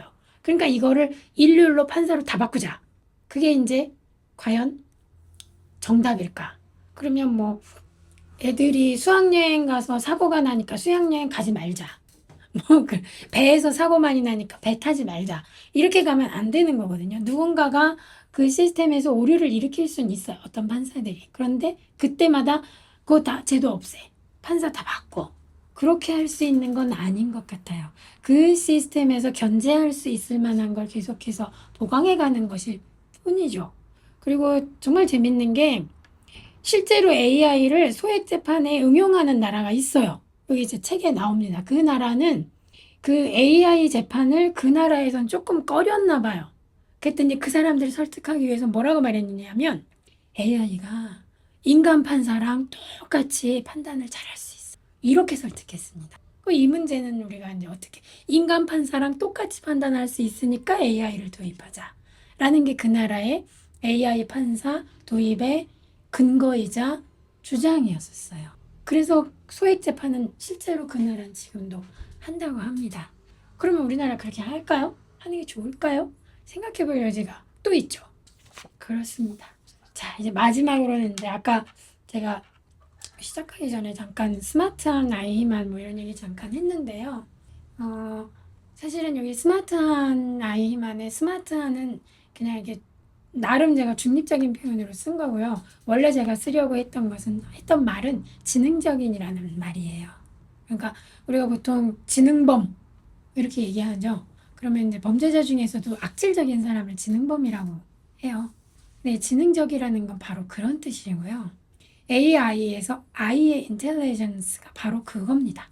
그래서 아이히만의 그 무사유의 특징과 독립적이지 않은 특징, 구조에서 독립적이지 않은 그 특징을 모으면 그것을 모아서 기계로 전기를 막 넣어서 돌리면 바로 AI가 되지 않을까라는 질문을 하면서 이 책을 끝내게 되는 겁니다. 그리고 제가 이제 책 마지막에는 우리가 그런 생각을 보통 하고 살지는 않는데요. 제일 마지막에 우리가 왜 대화를 하고 왜 소통을 하는지에 대한 이야기를 좀 써놨어요. 요거는 그냥 한번 읽어 볼게요. 너와 나는 생각이 똑같지 않다. 그래서 우리는 도란도란 대화를 하고 감론을 박 토론에 나선다. 생각이 나와 전혀 다른 너들이 잔뜩 살고 있는 이 세상이다. 이보다 더 소통에 적합한 공간은 없다. 우리는 생각이 비슷비슷하면 좋죠. 편안하고 에너지 덜 들고 그러면 사실 소통할 필요가 없다는 게 그 저의 결론이고 사실 아렌트도 그 결론을 냅니다.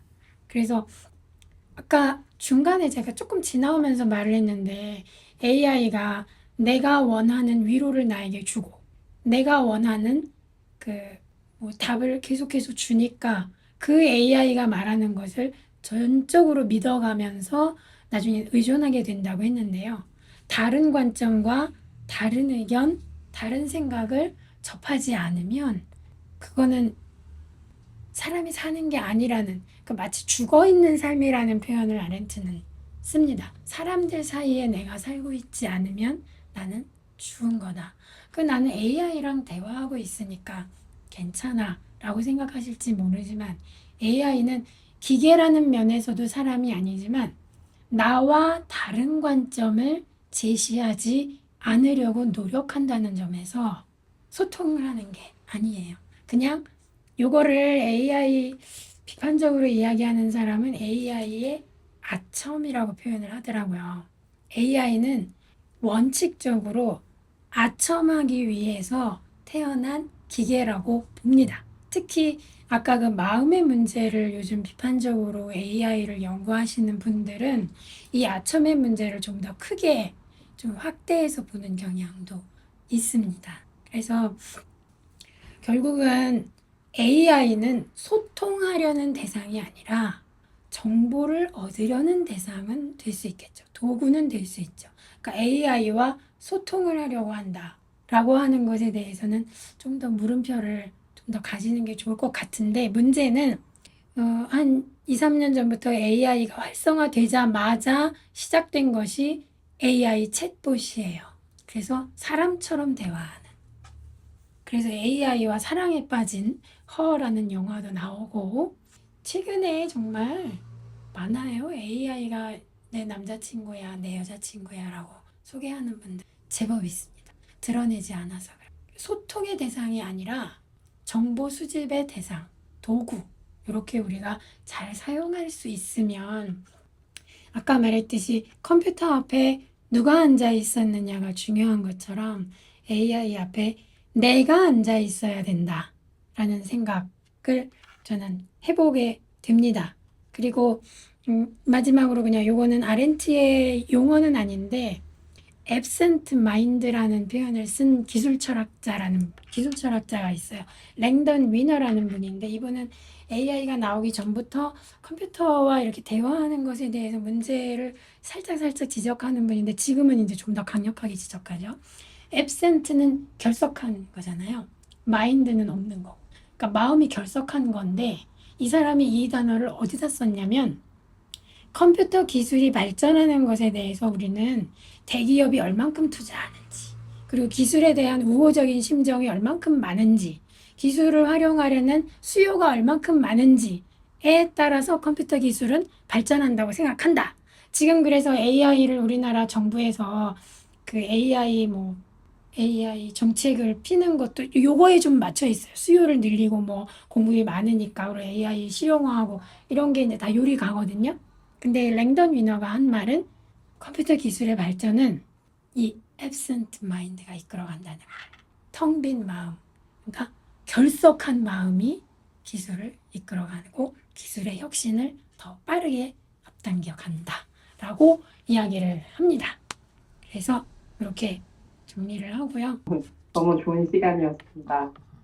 저는 그냥 오늘 제 강의 쭉 들으면서 느낀 점 말씀드리고 싶은데요. 뭐 질문이라고까지는 없을 것 같고 전혀 제가 잘 모르는 부분이라서 그래서 아까 영향력에 대해서 말씀해 주실 때 내가 이 행동을 함으로 상대방이 어떤 반응, 어떤 영향을 받을 것인가를 생각해야 된다고 했을 때 저는 동물권 활동을 해서 네, 우리가 식탁을 볼 때 그때 동물을 생각해야 되는 그래야지 악의 평범성이 없어지지 않는 것인가 뭐 이런 생각을 네, 해봤고요.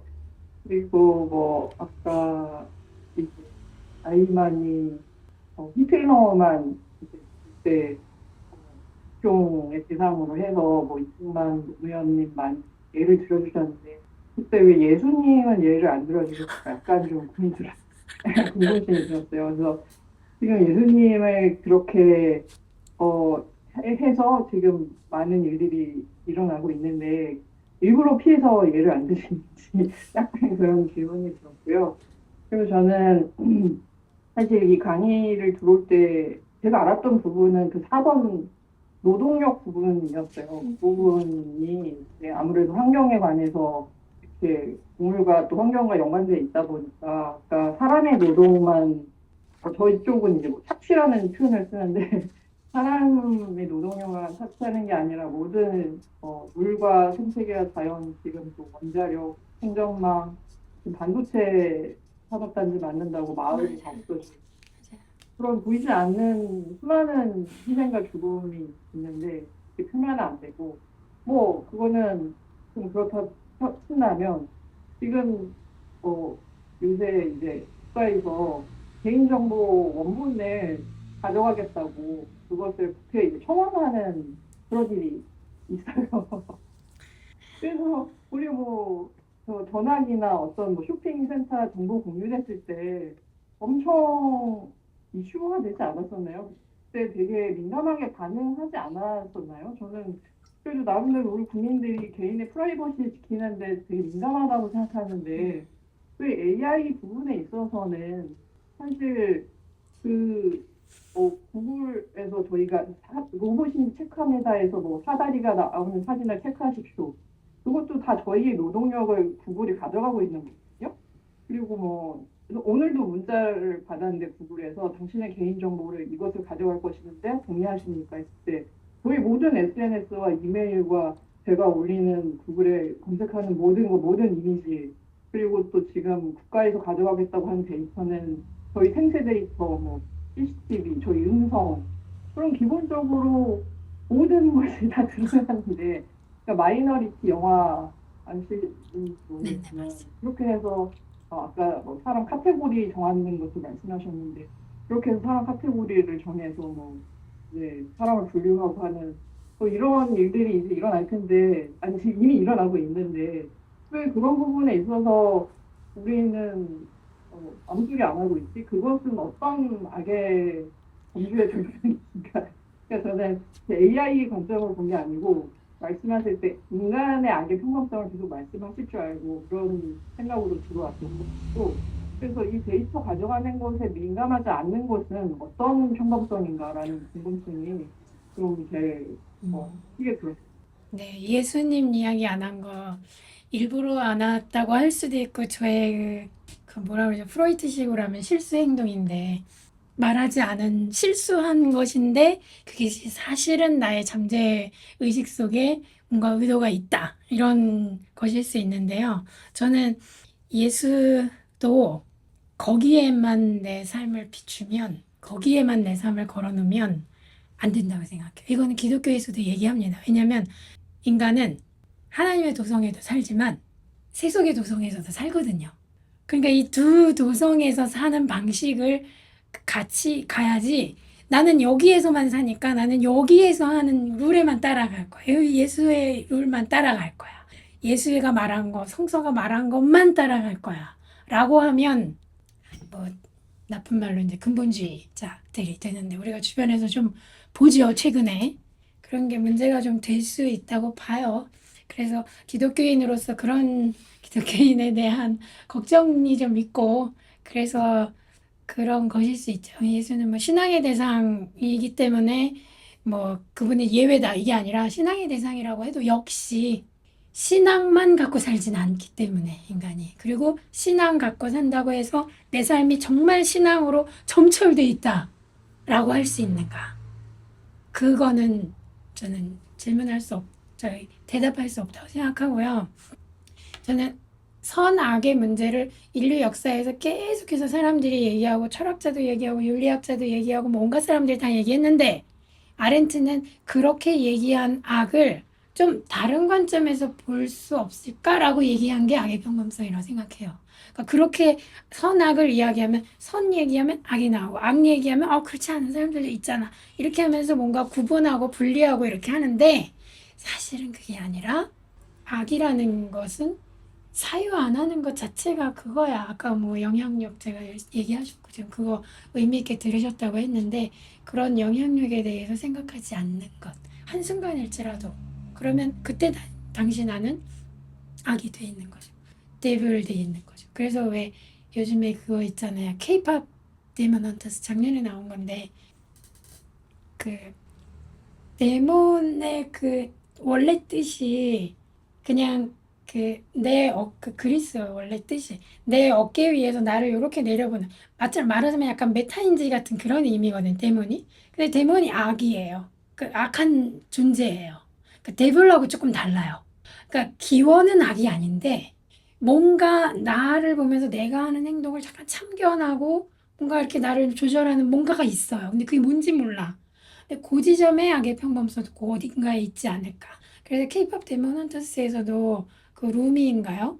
걔는 이렇게 그 올라오잖아요. 데몬의 성향이 혼혈이기도 하고. 근데 그 남자애는 완전히 데몬이잖아요. 그러니까 이게 반도 있고 다도 있을 수 있고 조금도 있고 아닐 수도 있고 이런 게 바로 그 표현하는 말이 데몬이 있었는데 아렌트는 그걸 데몬이라고 하지 않고 좀 더 인간 사회에 적용 가능한 어떤 단어로 이야기를 했고 실제로 아이히만이라는 현상을 봤고 그래서 그렇게 설명을 하려고 해낸 것이 아닌가 하는 생각이 들어요. 그래서 악의 평범성을 너는 악의 평범성이고 너는 아니고 우리는 모두 다 평범하게 악을 저지를 수 있으니까 한국 사회는 악이 평범하게 되어 있어 이렇게 말하자는 게 아니라 어느 순간 어떤 현상이 일어났는데 이거는 악의 문제로 볼 수 있을 것 같아 라는 거. 최근에 일어나는 어떤 여러 가지 문제들을 한번 생각을 해보세요. 뭐 지선 과정에서 있었던 일들 또는 지선 후에 있는 일들 또는 대통령 뭐 AI 정책의 문제 이런 문제들을 생각해 보면 그래 이거는 어느 순간 어느 타이밍에서는 순간 악이 창궐했구나 볼 수 있지 않은 그런 거. 아렌트가 그걸 이야기하는 게 정말 탁월한 개념이라고 생각하고 저는 막 이제 전도를 그러고 있습니다. 한나 아렌트도 그 약간 잘 모를 수 있는 저 같은 초보를 위해서 그냥 이분이 그냥 대략 어떤 삶을 살았고 이게 제가 궁금한 거 되게 목차도 그런데 되게 입체적 사고를 했다고 생각 들거든요. 어떤 의미, 직업, 뭐 노동, 뭐 보통 어느 하나에 꽂혀서 고민을 하는데 뭔가 인간의 총체적인 걸 이렇게 고민하게 된 배경이 뭐 그분의 삶과 어떤 혹시 뭐 관련이 있는지 뭐 이런 거 궁금합니다. 제가 이제 올해 말에 아렌트 철학으로의 초대라는 책을 이제 지금 원고는 넘어가고 편집 중인데요. 그 책의 1부는 아렌트의 생애와 사상을 연결한 거고 2부는 아렌트의 사상을 논리적으로 쫙 정리한 한 300쪽 안쪽의 책이 될 것 같아요. 필로소픽이라는 출판사에서 나올 거고요. 지금 이제 편집 중이니까 이 정도는 말씀드릴 수 있는데 거기서 제가 그 아렌트의 인생에서 아렌트가 스스로도 그렇게 이야기를 했고 제가 파악하기에도 그런 사건이 하나 있는데 그게 뭐냐면 1933년 내일이에요. 1933년이면 히틀러가 수상이 된 다음에 독일의 국회의사당이 화재가 일어납니다. 그래서 그 화재를 빌미 삼아서 히틀러가 국회의사당이 없어졌잖아요. 그러니까 국회가 모이지 않아도 된다. 이제부터는 내가 다 하겠다. 나치당이 다 하겠다. 그리고 공교롭게도인데요. 그 화재를 일으킨 범인으로 잡힌 사람이 공산주의자였어요. 공산당 당원이었나 그래요. 그래서 공산주의자들은 더더군다나 문제야. 얘네들은 국회 시스템 자체를 거부하는 애들이야. 라고 덮어 씌웁니다. 그래서 그때를 기점으로 삼아서 아렌트가 그 이전까지는 나는 철학을 공부하는 사람이야.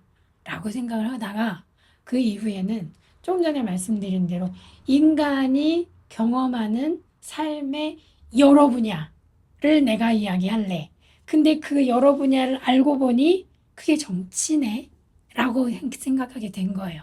그 여러 분야를 정치에서 문제를 삼고 그 문제를 정치적으로 해결하는 것. 이게 인간의 삶이다. 이렇게 생각하게 된 게 바로 그때의 일입니다. 국회의사당이 불에 탄 거. 그래서 그 사진도 제가 책에다가는 그거 저작권 때문에 어떻게 출판사에서 할지 모르는데 그 사진도 제가 넘기기는 했어요. 근데 그게 아마 아카이브에 있는 거라 적절하게 뭐 얘기하면 저렴한 저작료로 사서 쓸 수 있지 않을까 생각이 되는데 그 전까지의 아렌트의 모습과 그 33년을 기점으로 하는 그 아렌트 이후의 33년 이후의 모습은 아렌트 스스로도 자기가 다른 사람이 됐다고 얘기를 해요. 그 전까지는 좀 의심했어요. 뭐 히틀러가 그래 정권을 잡았고 그냥 한번 어떻게 한 텀 하겠지. 그렇게 생각하다가 국회의사당이 딱 불이 타니까 이건 아니야. 그래서 그 이후로 한 달인가 두 달 만에 결국은 독일에서 빠져나와요. 그러니까 엄마 두고 자기 혼자만 일단 나와요. 그래서 프랑스로 넘어갑니다. 사실은 그때 유대인밖에는 아직 시작 조짐도 없었어요. 거의 없고 그냥 게토로 모이고 뭐 그 유대인 별 달고 이런 것도 그거보다 살짝 뒤에요. 38년 뭐 이럴 때거든요. 그러니까 33년에 벌써 움직인 거는 본 거죠. 저 사람 저거 문제 되는데. 그리고 그 이후에 이제 뭐 하이데거 자기 스승이 뭐 그 마부르크의 그 학교의 총장이 되고 이거 이상한데 엘리트도 나치에 넘어가네. 이제 이런 거를 보게 된 거죠. 그러면서 그 전부터 뭐 이 사람이 민중주의적인 사고는 하고 있었는데 그 다음으로는 그것을 정치적으로 좀 날카롭게 이렇게 갈무리도 하고 좀 분류해서 잘라낼 것 잘라내고 그렇게 좀 정리를 하죠. 그래서 사적 영역, 공적 영역 뭐 이런 거 나누고요. 그 노동과 또 작업과 행위 이런 것도 나누고 이제 분리를 하면서 같이 여러 가지 이론 또는 뭐 설명을 해내게 됩니다. 그리고 그러다가 한참 있다가 악의 평범스는 61년도에 나온 책에 나옵니다. 그러니까 그 사이에 전체주의의 기원, 인간의 조건도 나오고 그러니까 그때 이미 어느 정도 이분의 정치적인 사유는 무르익혔죠. 그래서 그 지금 이제 올해 말쯤 빠르면 10월이고 좀 늦게 나오면 이제 겨울이 될 텐데 그 책은 정말 입문자들을 위해서 이렇게 생애를 쫙 한번 훑으면서 보고 2부에서는 개념 설명을 하면서 이 개념을 잘 보려면 이런 책들을 보세요라고 이렇게 줄도 붙여놓은 그렇게 책을 구성을 했어요. 그래서 아마 입문하기에는 그 책이 이거는 입문서는 아니거든요. 그냥 제 생각을 쓴 거니까 그래서 입문서로 그 책을 나중에 나오면 추천을 드리도록. 그리고 아렌트의 민중주의적인 아까 잠깐 쉬는 시간에 김동완 선생님하고 좀 얘기 나눈 것 중에 민중주의적이라는 것을 이야기를 했는데요. 민중이라는 그것을 개념으로 정착해서 사람의 정체성으로 이해하면 정통성 논쟁이 일어나요. 나는 민중인데 내가 요구하는 게 맞아. 이렇게 가게 돼요. 그리고 내가 민중이라는 것을 입증하려고 노력하게 되거든요. 근데 그거는 인간의 정체성이라기보다는 인간의 행위예요. 아렌트의 입장에서 보면.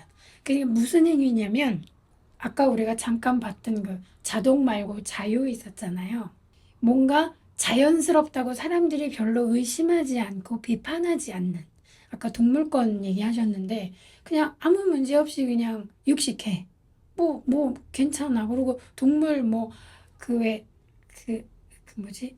자손만 만드는 그 동물 있잖아요. 그 뭐 계속 엄마만 임신만 계속 시키는 뭐 그런 것에 대해서 별로 뭐 그런 건 있을 수 있지. 그리고 강아지들 저기 개종해가지고 예쁜 강아지들 만들어내면 좋지. 그냥 그렇게 별로 아무 생각 없이 그냥 쭉 가는 것에 균열을 내고 이렇게 새로 다른 거 끊어내고 이렇게 시작하는 거 얘기하는 거 있잖아요.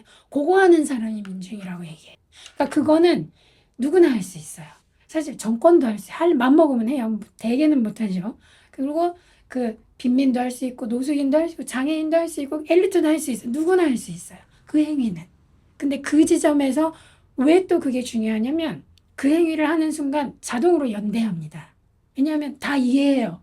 그러니까 나는 뭐 그런 거 안 해본 사람인데 이게 아니라 나는 뭐 송파구에 사는 사람이니까 민중이 아니지 이게 아니라 나는 송파구에 살든 용산에 살든 어디 살든 나는 그런 행위를 할 수 있어. 의식이 있어. 그러면 그 행위를 하거든요. 그러면 연대할 수 있습니다. 그래서 민중은 자동으로는 아니고요. 행위를 하는 순간 결합하고 연대할 수 있는 가능성을 스스로 만들어냅니다. 그게 이제 아렌트의 민중주의고요. 아렌트의 민중주의는 전적으로 어떤 행위를 하느냐에 달려있어. 그러니까 아무것도 안 하고 나 민중신학자야. 민중 오랫동안 공부했거든. 그러니까 민중신학자 적통은 나야. 그 사람이 민중인가? 그 사람이 민중주의적인가? 이건 다시. 그래서 아까 제가 민중신학이 꼭 가야 되냐 그런 얘기를 한 것도 그 타이틀로 꼭 가야 되냐는 얘기예요. 그 개념으로 좋은데요? 민중을 그런 식으로. 그게 아렌트의 개념이고 제가 박사 논문에서 뒷부분에서 바로 그 개념을 지금의 민중신학이 가져가야 된다라고 이 연사를 이렇게 했어요. 네. 그리고 최근에 버틀러를 공부하면서도 제가 이제 그걸 좀 힌트를 받아서 제가 뭐 학술지 이번에 논문도 썼는데 민중 개념을 자꾸 인간한테 자꾸 주지 말고 행위에 주자. 그러면 사실은 둘러보면 민중주의적인 행위하는 사람들 다 나와 같은 민중이구나라고 얼마나 가깝게 느끼겠어요. 그러면 환경운동 한다고 니네는 환경운동 분야 니네는 노숙인 분야 운동이 아니라 연대가 그냥 돼요. 그러니까 이게 그냥 된다는 게 이게 막 이렇게 낙관하고 자동이다 저절로라는 얘기가 아니라 행위의 순간에 연대하는 거예요. 그래서 왜 뭐 지구의 날 이런 운동할 때 9월 달에 보통 지구의 날 행진이 학생들이 시작해서 등교거부를 시작했잖아요. 그 그레타 툰베리가 먼저 손 들고 시작해서 했는데 그게 각 나라에서 그냥 일어난 거예요. 날짜는 다 각 나라별로 정해요. 근데 그것에 대해서 무슨 민중이다 아니다. 니네는 강남에서 학원 다니다가 이런 얘기 할 게 아니라 그 친구들이 그 활동을 하는 순간 바로 민중이고 민중주의적인 행위를 하고 있다. 그러면 누구나 가서 거기 같이 결합할 수 있죠. 거기는 진짜 정당인도 들어갈 수 있는 거고. 그리고 무슨 환경운동 하는 사람도 들어가고 그거 아닌 그냥 교회에서 목사님도 그냥 어느 날 그렇지 나도 가봐 할 수 있는 거고. 대신 그 행위를 하는데 자기 사유가 뒷받침이 돼서 내 행위가 나를 보는 다른 사람들에게 어떤 영향력을 주는지를 사유하고 행동하는 그리고 그 행위하는 사이에 계속 사유가 있을 때 그것이 정말 선한 행동이 될 수 있다.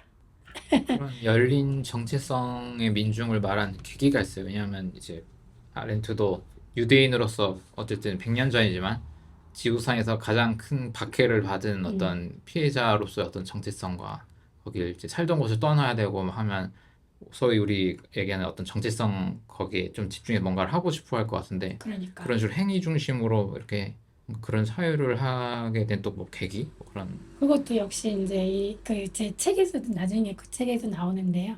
어렸을 때 유대인이라는 이유로 내가 공격을 받으면 유대인이라는 이유로 반박하겠다. 그런데 어떤 다른 이유, 너는 너무 엘리트주의야. 그러면 그때는 유대인으로 반박하면 나는 유대인으로 박해받았으니까 내가 하는 말은 언제나 맞거든. 그러니까 엘리트로 나한테 반박하지 말고 나는 유대인이야. 유대인으로서 정체성이 훌륭하거든. 그러니까 나 다른 걸로 나 비판하지 마. 그래서 약간 까방권 같은 거 있잖아요. 그걸로 쓰면 유대인네. 그러니까 그런 식으로 쓰면 정체성 논란이 되는 거죠. 유대인이니까 자동으로 민중이야. 아니라 이분은 어렸을 때 그 자기는 그냥 이제 독일에 태어나서 독일인으로 살았죠. 그러다가 어느 날 길거리에 나갔는데 이제 이게 유럽 사회 전체에 있었던 분위기예요. 이제 유대인이야 라고 누군가가 말을 해요. 친구들 중에 어떤 애들이 골목에서. 그러면 그때 거기다 대고 나 유대인 아니야 라고 말할 수는 없잖아요. 유대인은 맞으니까. 근데 그러면 유대인이라서 내가 뭘 어떻게 했는데 라고 이제 반응해야 되잖아요. 근데 그거는 사람들이 말을 못 한다는 거예요. 유대인이라서 내가 뭘 어떻게 했는데 그러면 유대인은 뭐 고리대금업 하잖아. 유대인은 뭐 거짓말을 잘하잖아. 유대인은 인종적으로 열등하잖아. 그러면 그건 단지 정체성 얘기인 거예요. 그 내가 뭘 했는데. 그건 나는 그 이제 6살, 7살 이럴 때겠죠, 아렌트가. 나 6살 한나 아렌트는 뭘 했는데. 그러면 얘는 할 말이 없는 거야. 그러니까 이제 이런 식의 정체성을 그 어렸을 때부터 약간 인간의 정체성, 뭐 여성이라든지, 뭐 어린이라든지, 유대인이라든지, 미국인, 뭐 흑인, 이런 걸로 놓기 시작하면 그걸로 편견이 생겨서 그 이상으로 관계가 나가지 못하는데 그렇지 않은 것을 이제 이분이 나중에 경험을 해요. 유대인한테도 사기를 당하는 건 아니고요.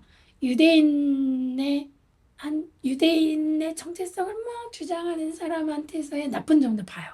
사기꾼 기질 같은 거. 그리고 또 나쁜 건 뭐냐면 그때 당시에 이제 그 유대 땅 팔레스타인으로 이주하는 그 알리아라는 단체가 있었어요. 근데 이 단체에서 이제 사무총장 같은 걸로 일했던 것 같아요.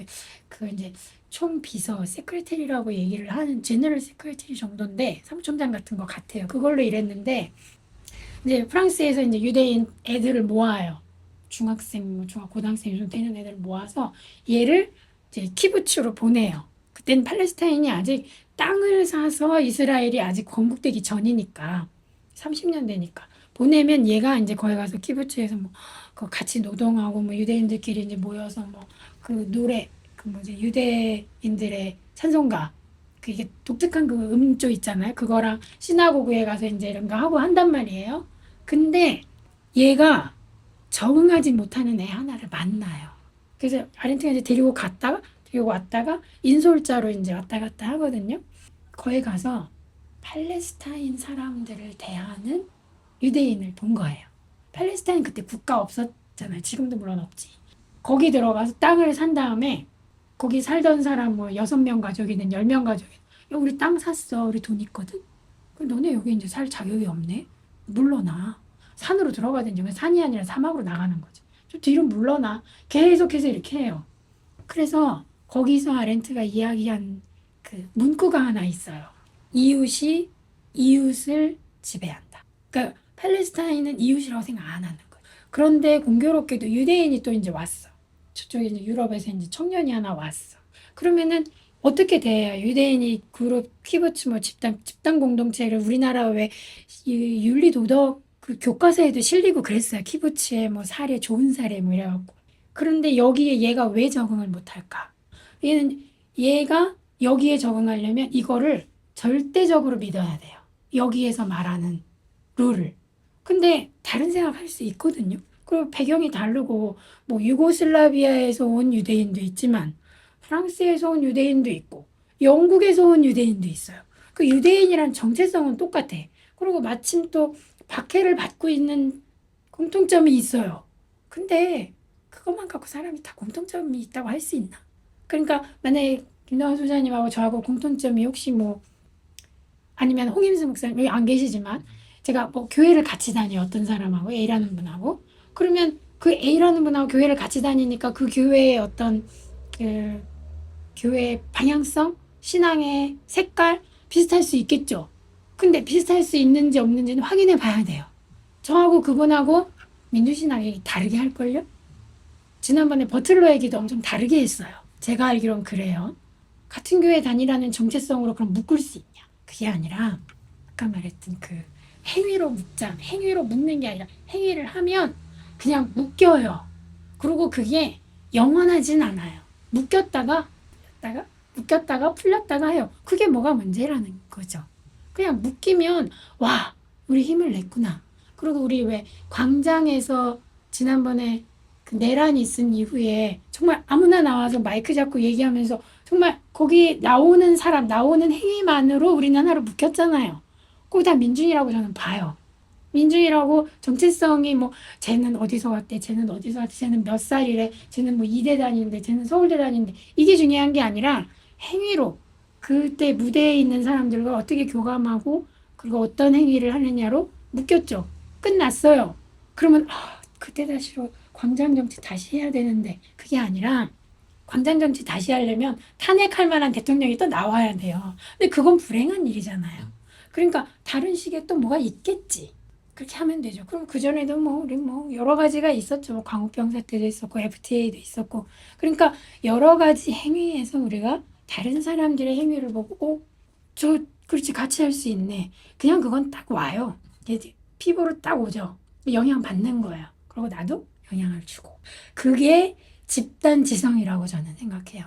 나가서 그냥 앉아서 막 노래하고 뭐 이러는 것 같기만 해도 사실은 그게 사유하는 중에 튀어나온 행위고 그렇기 때문에 집단 지성의 행동. 그렇게 보는 게 이제 아렌트를 제가 한국식으로 해석한 것이기도 하고요. 아렌트도 역시 그렇게 제가 하나하나 입증할 수도 있는데 시간이 너무 많이 가니까 아렌트가 미국에서 활동할 때 미국에 있는 각 주별로 정책 결정하고 뭐 이럴 때 혹은 흑인 정책에 대한 이야기 보면 정말 재미있어요. 볼 때마다 이 사람은 이런 생각을 갖고 있구나. 그래서 이렇게 말했구나. 그리고 뭐 아렌트더러 정치적인 활동을 한 번도 안 했다고 어떤 사람들은 얘기하는데 나가서 시위하거나 이렇게 마이크 잡고 얘기는 안 했죠. 하지만 대학교 돌아다니면서 강의를 얼마나 많이 그것을 하기 위해서 그 강의실로 뛰어갈 때 주변 사람들이 날아가는 것 같았다라고 표현을 하기도 해요. 그러니까 얼마나 그 말을 하기 위해서 또 그 말을 영향받을 사람들과 함께 행위하는 것을 중요하게 생각했는지는 바로 나타나는 거예요. 저는 아렌트를 또 좋아하기 때문에 더 약간 미화해서 얘기하는 것일 수 있는데 하여튼 이런 내용도 제가 나중에 낸 책에 혹시 뭐 나중에 기회가 닿으면 뭐 읽어보시는 것도 재미있지 않을까. 오늘의 관심을 그냥 없애지 말고 몇 달만 좀 참으셨다가 책을 읽어보시면 좋을 것 같습니다. 근데 그냥 저도 요즘 그런 것 때문에 걱정을 좀 해요. 그 AI로 인해서 이 나이 들었기 때문에 영향을 안 받는다기보다는 AI를 그렇게 쓰지 않기 때문에 영향을 안 받는 것 같긴 한데 그 어저껜가 그저껜가 추적 60분에 그 이토록 친밀한 배신자라고 했나? 하여튼 제목은 제가 정확하게 기억 안 나요. 거기 보면 실제로 그 학생들, 중고생들이 AI를 사용하는 것 때문에 자기 스스로가 문제를 느끼는 거를 그 AI 의존증, 우리나라 말로는 그렇게 하는데 그게 이제 용어가 있더라고요. AI 사이코시스라고 표현하더라고요. 그래서 실제로 이렇게 대답한대요, 아이들이. AI 때문에 내가 정신적으로 뭔가 문제가 생긴 것 같다라고 대답하는 애들이 있대요. 그러니까 자기네들이 알고 있어요. 그래서 저는 걔네들이 알고 있다는 게 그나마 다행이에요. 모르고 있는 건 더 큰일인데 그나마 나 지금 정신적으로 약간 문제가 생긴 것 같아. 그리고 자꾸 내가 자꾸 이걸 열어보는 것 같아 라고 얘기하고 AI가 사람이랑 비슷하게 느껴져요 라고 고백하는 그 얘기를 들을 때 그래도 사람이에요 라고 말하지 않고 사람처럼 느껴져요 라고 하는 게 조금 그나마 다행이다라는 생각을 해봤는데요. 아렌트도 1975년에 돌아가셨기 때문에 지금의 이 현황에 대해서는 모르죠. 근데 하나 예측한 거는 있어요. 그러니까 원자화된 대중사회를 걱정하는 게 아니라 고립된 사회를 문제 삼아요. 그러니까 큐브 얘기하셨는데 정말 동감하고요. 그러면 큐브를 깨는 게 필요하다는 생각이 들어서 가장 잘할 수 있는 곳이 교회도 있고 학교도 가능하다고 생각해요. 그러니까 가정에서는 안 돼요. 왜냐하면 아렌트는 가정에서는 사적인 관계가 유지되기 때문에 여러 다른 요인들이 있어요. 의견이나 뭐 이런 걸 나누고 대화한다기보다 좀 생존이나 삶의 기본적인 욕구들을 체결하는 게 좀 더 그 시간을 많이 배정해야 되기 때문에. 근데 학교는 일단 공적인 사회고 또 교회도 마찬가지고. 근데 교회가 요즘 공적인 사회인지 좀 들여다봐야 되지만 그 공적인 사회에서 공동체에 공통되는 어떤 커먼 센스라고 이제 아렌튼 얘기했는데 그런 공통적인 감각을 AI에서 찾는 게 아니라 나랑 AI랑 공유하는 게 아니라 공동체 전체에서 내가 어떻게 느끼는지를 그걸 자꾸 반영해 볼 수 있게 서로서로 질문할 수 있으면 그것밖에 없고 아렌트가 가장 걱정하는 거는 그렇게 고립된 사람들에게서 그 고립된 것 자체는 문제는 아니에요. 혼자 있는 것 자체는 문제가 아닌데 이게 역시 각자의 개인적인 느낌인데요. 혼자 있으면서 나 자신에게 버림받았다는 느낌을 가지는 거. 그러니까 누가 버리는 게 아니라 나 자신에게 버림받았다는 느낌을 가지는 게 문제인 거죠. 그러니까 아까 얘기했듯이 정신적으로 내가 AI를 쓰면서 문제가 생긴 것 같아요 라고 말하는 애들은 아직 자기 자신을 버리지 않았어요. 그러니까 문제가 생긴 것 같으니까 나 좀 어떻게 해주세요 라는 거거든요. 그러니까 나를 안 버렸어요. 근데 됐고 모르겠고 난 AI만 있으면 돼. 이제 이게 문제인 거죠. 그거는 나 자신에게서 나도 버림받고 AI한테 그냥 다 맡겨놓은 이제 그렇게 되지 않게 되도록 어떻게든 뭐 머리를 맞대고 마음을 맞대고 해야 할 것 같아요. 교회가 해야 할 일이 있을 것 같아요. 학교도 있고. 저는 그 아렌트가 흑인 문제에 대해서 잠깐 얘기할 때 흑인 부모들이 흑인 아이들을 어떻게 대해야 하는지. 그러니까 너네는 흑인이니까 흑인답게 이걸 해야 되는가? 아니면 너네는 어린이니까 어린이답게 뭘 더 우선하는가? 뭐 이런 걸 질문하거든요. 그러니까 이런 질문을 계속 우리가 해야 될 것 같아요. 그러니까 정체성과 계속 부딪혀가면서 얘기를 해야 될 것 같아요. 그러니까 뭐 목사니까 어떤 단체 대표니까 기독교인이니까 이게 아니라 그 어떤 정체성을 왜 부각시키는지에 대해서 계속 이야기하고 행위에 자꾸 집중할 수 있게 하는 게 결국은 이제 그래도 늦더라도 그렇게 가는 수밖에 없다. 느리고 변화가 잘 안 보여도 그렇게 가는 수밖에 없다. 저 아렌트의 결론일 것 같아요. 제가 그냥 빙의해서 얘기하면. 선생님은 AI를 아이히만으로 보시나요? AI를 사용하는 인간을 아이히만으로 보시나요? 쭉 읽을까 아니면 하나씩? 둘 다일 것 같죠. 아하. 꼭 AI만 아니고. 제 생각은 그렇습니다. 네. 그럼 일단 2번 네. 가볼까요? 전자의 경우에는 AI 결정의 윤리와 도덕을 적용할 수 있을까요? AI를 아이만으로 보시는 전자의 경우. 예를 들어 AI가 히틀러처럼 혐오감에 기반한 인정 청소를 하는 일이 가능할까요? 만약 AI가 인정 청소를 결정한다면 그리고 AI가 닥터 스트레인지처럼 데이터를 검토해 본 결과 그것이 심각한 환경 파괴로 인해 죽어가는 지구에서 미래의 더 많은 인류를 살리기 위해 대승적 결정이라면 그것을 이분법적으로 선이나 악이라고 판단할 수 있을까요? AI 판단은 인간이 좀 줄어들어야 된다 약간 그 얘기인가요? 인정 청소면? 그러니까 AI에게 인간의 윤리적 기준을 적용할 수 있는가 없겠죠. 근데 AI가 인간처럼 하기 때문에 문제가 좀 되는 것 같아요. 인간답게 자기는 인간을 가장 잘 이해한다고 이야기를 하죠. 그래서 아이 로봇이라는 영화 있어요. 윌 스미스가 주연한 거기 보시면 이 문제에 대해서도 조금 더 생각해 볼 만한 그 여지가 있을 것 같고요. 거기서는 환경 파괴를 줄이고 지구의 지속 가능성을 위해서 인간을 집안에 다 묶어놓고 감옥살이 시켜야 된다고 결론이 나와요. 근데 그 결론 자체는 틀리지 않을 수도 있을 것 같아요. 인간이 나돌아다니니까 환경 파괴 엄청 하고 그 우리 락다운 됐을 때 코로나19로 얼마나 깨끗해졌다고 얘기 나왔었나요?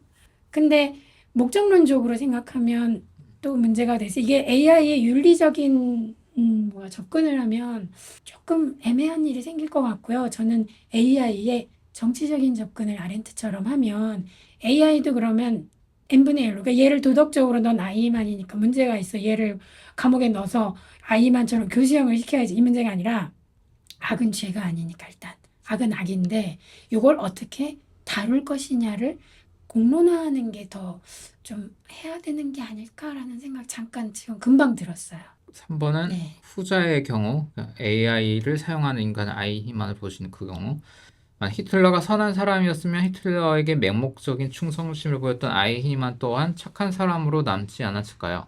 그렇다면 지금보다 AI가 더 완벽해진다면 그래서 현재와 같은 동조성, 아첨 등의 오류를 완전히 극복한다면 인간의 사유를 어느 정도 AI에게 외주를 주더라도 그것이 꼭 나쁜 것일까요?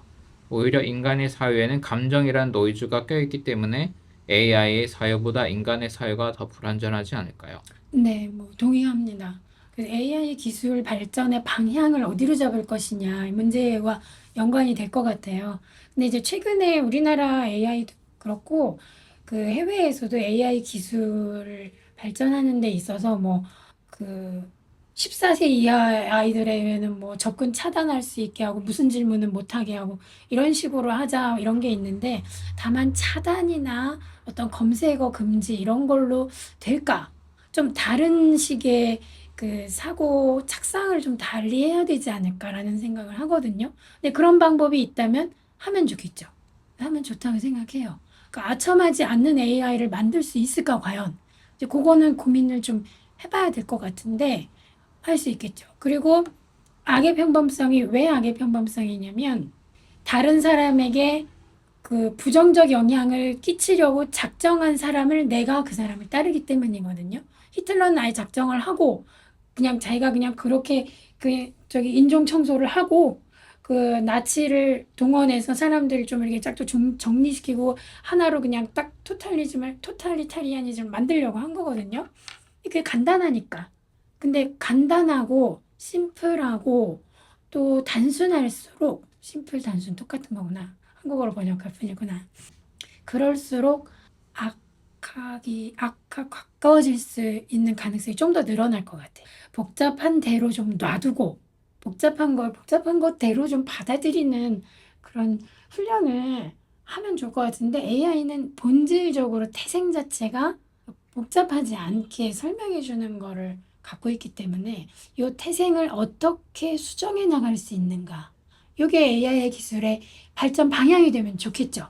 근데 아까 제가 마지막에 랭던 위너 얘기 말씀드렸던 것처럼 앱센트 마인드 가지고는 그거는 힘들 것 같아요. 근데 지금까지 컴퓨터 혁명이 그렇게 되어 왔기 때문에 불길하긴 하죠. 그 앱센트를 출석을 시킨 어텐딩 해야 그렇게 하면은 좀 달라요. 3번은 그 앱센트를 없애는 방식으로 하면 굉장히 어려운 일일 것 같긴 한데 아무튼 할 수 있다면 그 방향으로 가면 좋을 것 같아요. 네, 늦은 시간까지 참여해 주셔서 네, 감사합니다. 감사합니다. 오늘 모임은 이렇게 마치겠습니다. 감사합니다. 네, 네, 감사합니다. 또 뵙겠습니다. 좋은 밤 되세요.